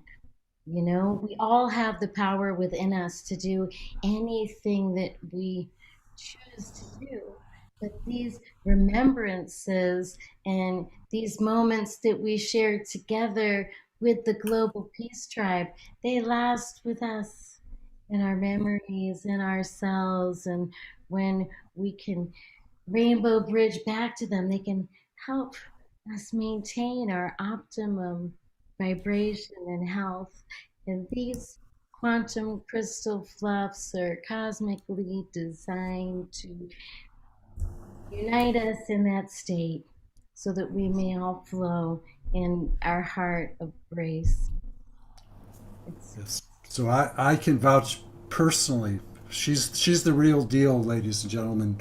And you know, that's how I learned about fluffing, and it's really powerful because it's just vibration. Everything is vibration, and you can actually fluff vibrations, just like you fluff a pillow or a bed. You know, you can fluff out the old.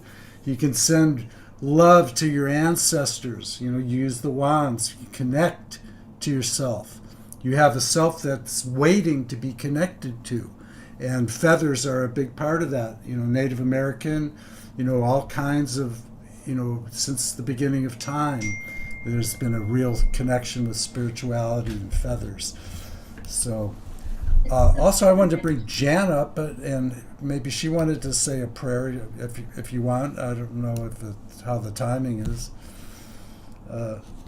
Did you want to say anything? All right, I could. And also Dora Lee is in our in our room here, and she wanted to say a prayer, but I don't know how to get her there. But I would just love to continue on our Power of Gratitude night. And I just think, and of course, I don't know why I'm not being seen. Should be We're seeing you, Jan. Oh, you are. I see. Okay, gotcha. I'm just not seeing And myself. I just brought Dora Lee, and I am promoting her to panelist. Oh, great.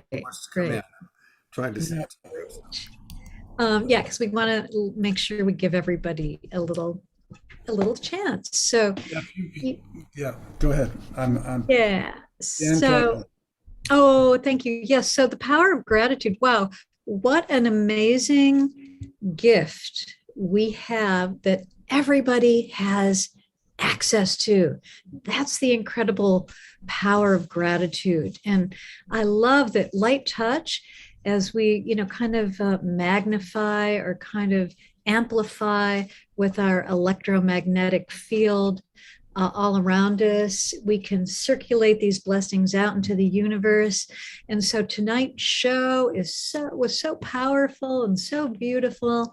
And I'd love to just send out all of our prayers and blessings from this Zoom room out into the universe, and just pray and invoke that we all be open to receiving all the blessings. And that's a good place to start. And it's just a really simple prayer that we can just be open to receive all the blessings that are here in every moment for us to have. And so thank you, 10,000 thank yous for helping us magnify our invocations and prayers with the magic of light touch. And so thank you all for being here too. What a great audience. What a great global peace tribe we have. So yay. And Dora Lee, are you in the room? Your camera is not. Oh, there, your camera is on. All righty. Unmute. I'm just learning how to do this. So I unmuted. Does that work? Yeah. Welcome. Oh, good. Okay. Yeah, we usually set a timer is the way we do it. But we'll just set it for 2.5, 3 minutes or whatever. How long would you like to? I just pray until it's done. But I don't know, 3-5 minutes, something like that. Yeah, 2.5 minutes is usually, that's what we usually do. Okay, just give me a warning and then I can wrap it up. One ding and then a ding and I'll end it. Yeah, if you hear a little bell. Okay. Ding. All right. The elves are in the arenas, this time of year. So I've been praying a lot. I pray every day and I get a lot of information through all this COVID time and different things. And I haven't been praying with a group or people. So I might be putting down a lot of things that have been coming. But anyway, so just relax and take a breath and focus in on that life force, that breath that is just a gift that we never have to think about breathing. It is the source of that oneness of life, of which the heartbeat radiates and pulses as one as we focus or tap on it. And so right now I invoke all the angels, the archangels, the galactic guides, the councils, Buddha, Jesus, Christ, the Indians, the Native American spiritual leaders of so much wisdom upon this earth, and the gifts that it teaches us on how to bless and honor this earth. And so right now, I know that this power is fully invoked and pulsating through my entire being and every cell of my body. And as I know this is true for me, in this holy and sacred moment. I know this is true for each and every person here on this call and in the entire globe and the planet. For right now, there is a time of expansion, of the rising and ascension of frequency and vibration that the whole globe is going through, from the Aboriginals to the Amazon tribes to the people in New York, to wherever you are. We are that human, common spiritual beings having this limited human experience in which we get to remember who we truly are as those light beings, and as that place of touch that you're saying, the light and the light touch. I just love that. And so I also speak my word that if there is anything blocking anyone's good or abundance or prosperity or wisdom or healing, that it gently be brought up to the surface and let go of, and created and replaced with the positiveness, the self-assurance, that connection to the truth of who they truly are, that direct to spirit, to source, whatever flavor you want to have, whatever works for you. It is all one, and it pulsates as one as it rises our frequencies and our vibration, even to people these days that haven't really asked for it publicly, or in their present now, but their souls are asking for it. There are so many souls expanding and screaming out almost for healing and for love and kindness and gentleness. And so as I let go of these words, knowing that as my words are spoken and as our words are spoken, they are transformed and manifest into our lives, into the goodness, into the healing, into the rising of that. And so I let this go to these laws, knowing that everything is handled in the power and the presence of this love, this kindness, this light, and this vibrations. And so I give thanks and gratitude and appreciation for all.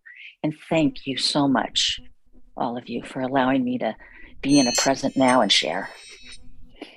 There you go. Perfect timing. Thank you. Thank you. Yay. Yay. Yay. I think Deborah Haviland wanted to. We just set the timer. That was perfect. That's why we use it, so everyone can have a turn. Equal turns. Divine channeling. You want to go, Deborah? We'll I would love that. I would love it, because I'm representing the East Coast here, and it's now 12:30 a.m. And so I wanted to say a continuation. Oh, good. I'm in St. Louis. We all thank you. neat. Wonderful. Yay. I loved your prayer. Thank you. And we all inspire each other. And then sometimes we just want to do another round. So I just want to say yes, in the spirit of deeply breathing into our heart and our bodies, and using the feathers to stimulate nerve endings. And let's see, there's a name there.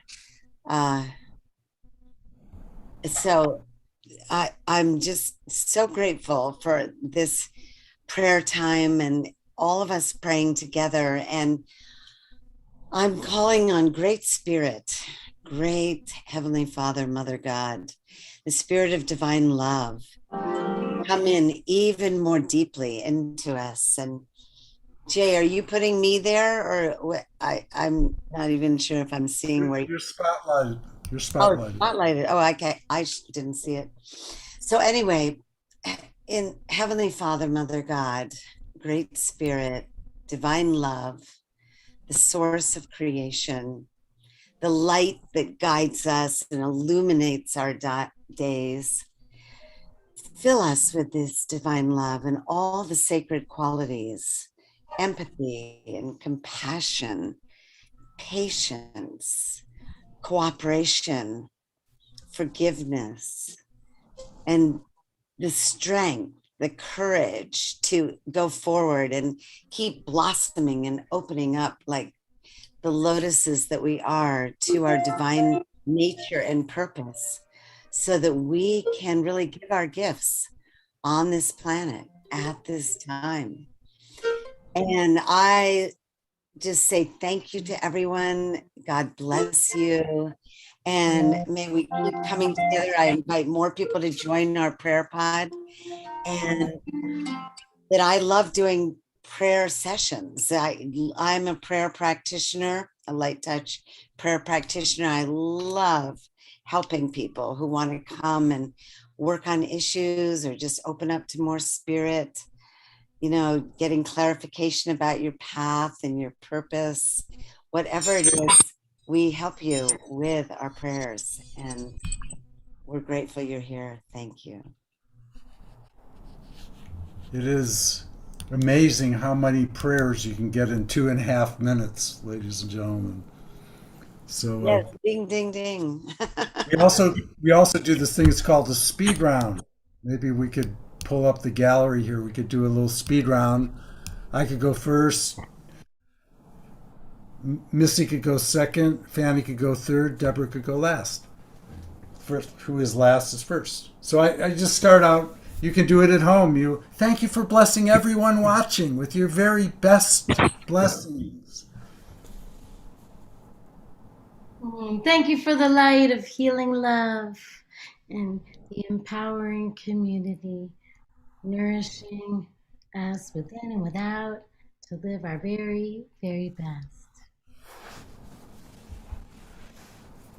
May this holiday season anchor in true, humble connection to the celebrations humans have been activating through the centuries and beyond the ages in a giant co-creation celebration of light touch love. You're muted, Fanny. So just letting you know, I think Fanny's going to play a little harp for us. You're muted, dear. Can you hear me?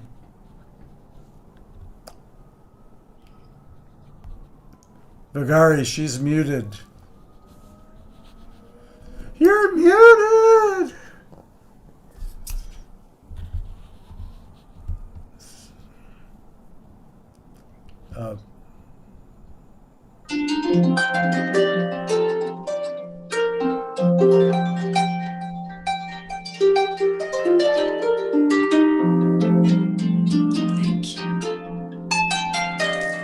Thank you, and let us all continue to weave that thread of connection that binds us all together.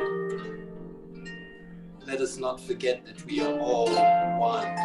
And what's good for us is that whatever we give, we receive.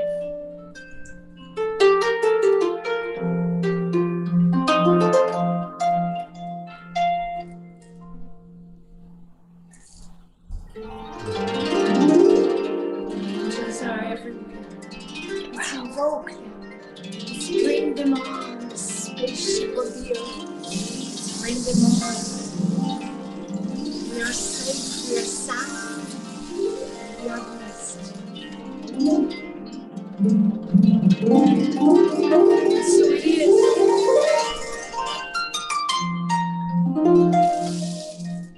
The nourishing creativity.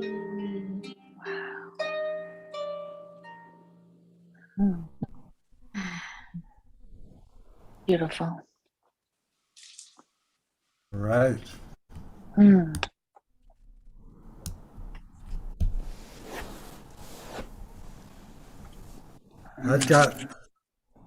That was wonderful. The harp is just such an instrument. It's as old as the feathers. It's been around for a long time, the harp. It's probably like one of the first instruments, celestial. So I'm going to play one video for you. This is a light touch video, and I'll give you a kind of a sample of what light touch is all about. Here we go.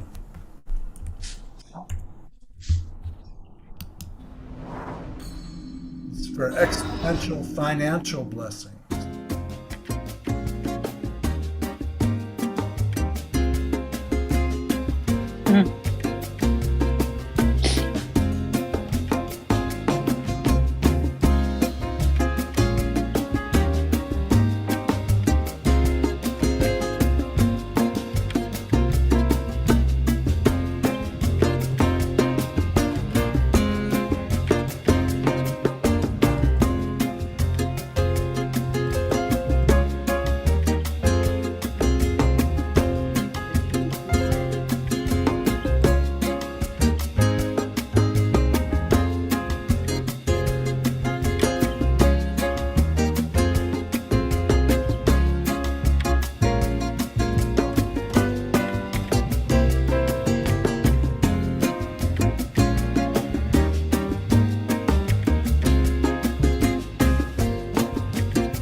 I literally have 100 of those videos, more.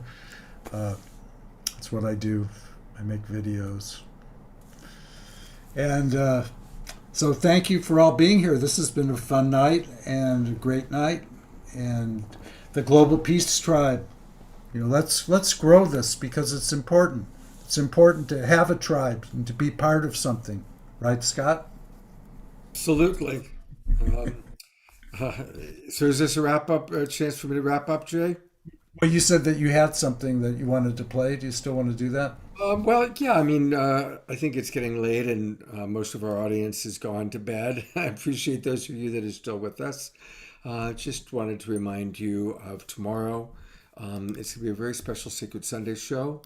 The people that I've got are all direct ancestors.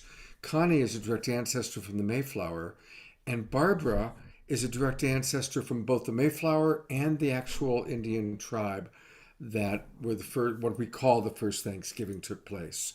And Andrew is a scholar who has some really interesting historical understanding of it. So it's going to be a really fascinating and wonderful show. Connie and Andrew are two of our regulars on this show. They come all the time. So please do join us tomorrow morning at 10 o'clock for the Sacred Sunday show. And Jay, any last thoughts you want to share? Did you have a Louie, one of Louie's videos that you wanted to show? If you want, that might be a nice way to go out with Beauty and Grace. I've got it right here. Thank you all for showing up. We're going to do another one, probably another after show in a couple weeks. Probably a Christmas show. So let us know if you have any themes that are near and dear to your heart. All right. And do you want to, Jan, do you want to introduce the Louie video? Are you available? Yes, I'm available. And Scott, if you could post your Sacred Sunday link. There's still 61 people in the Zoom room, and people are asking how to find your Sacred Sunday show. I will post that in as soon as we start the Louie video. All righty. And this video that Louie Schwartzberg made, he's going to base his feature film on the success of this video was so well received. And he has brother David Stendhal Ross narrating, and it's really lovely, and it's a great way to end the show. So thank you guys. I hope you enjoy it. Moving Art by Louis Schwartzberg. When I watch TV, it's just some shows that are pretend, and when you explore, you get more imagination than you already had, and when you get more imagination, it makes you want to go deeper in, so you can get more and see beautiful things. Like the path. If it's a path, it could lead you to a beach or something, and it could be beautiful.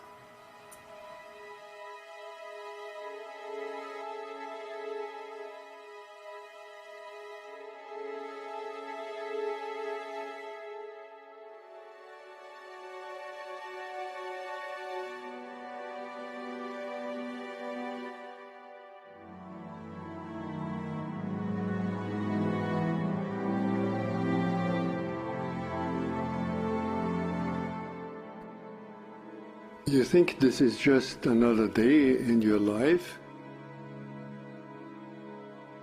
It's not just another day. It's the one day that is given to you today. It's given to you.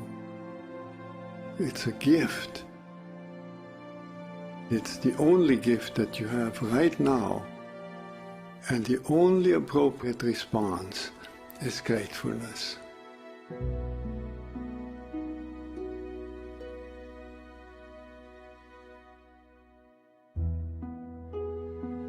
If you do nothing else but to cultivate that response to the great gift that this unique day is if you learn to respond as if it were the first day in your life and the very last day. Then you will have spent this day very well. Begin by opening your eyes and be surprised that you have eyes you can open. That incredible array of colors that is constantly offered to us for pure enjoyment. Look at the sky. We so rarely look at the sky. We so rarely note how different it is from moment to moment with clouds coming and going. We just think of the weather, and even of the weather we don't think of all the many nuances of weather. We just think of good weather and bad weather. This day, right now, it's unique weather. Maybe a kind that will never exactly in that form come again. The formation of clouds in the sky will never be the same that is right now. Open your eyes, look at that. Look at the faces of people whom you meet. Each one has an incredible story behind their face. A story that you could never fully fathom. Not only their own story, but the story of their ancestors. We all go back so far. And in this present moment, on this day, all the people you meet, all that life from generations and from so many places all over the world flows together and meets you here like a life-giving water if you only open your heart and drink.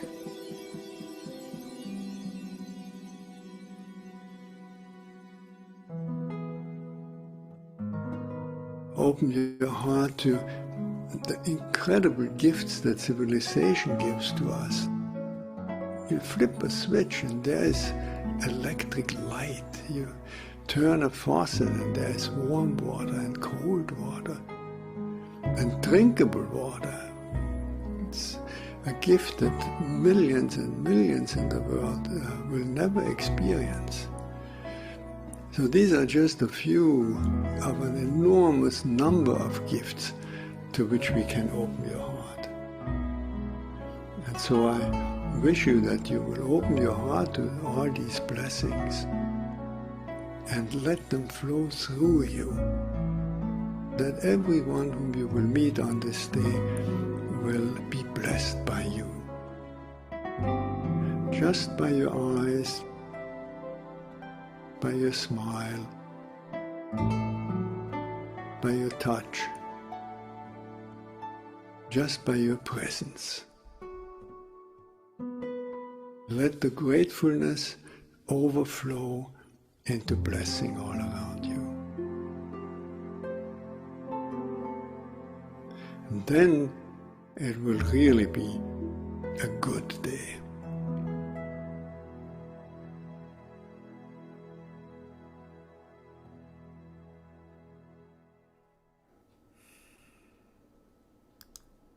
Wow, what a beautiful video.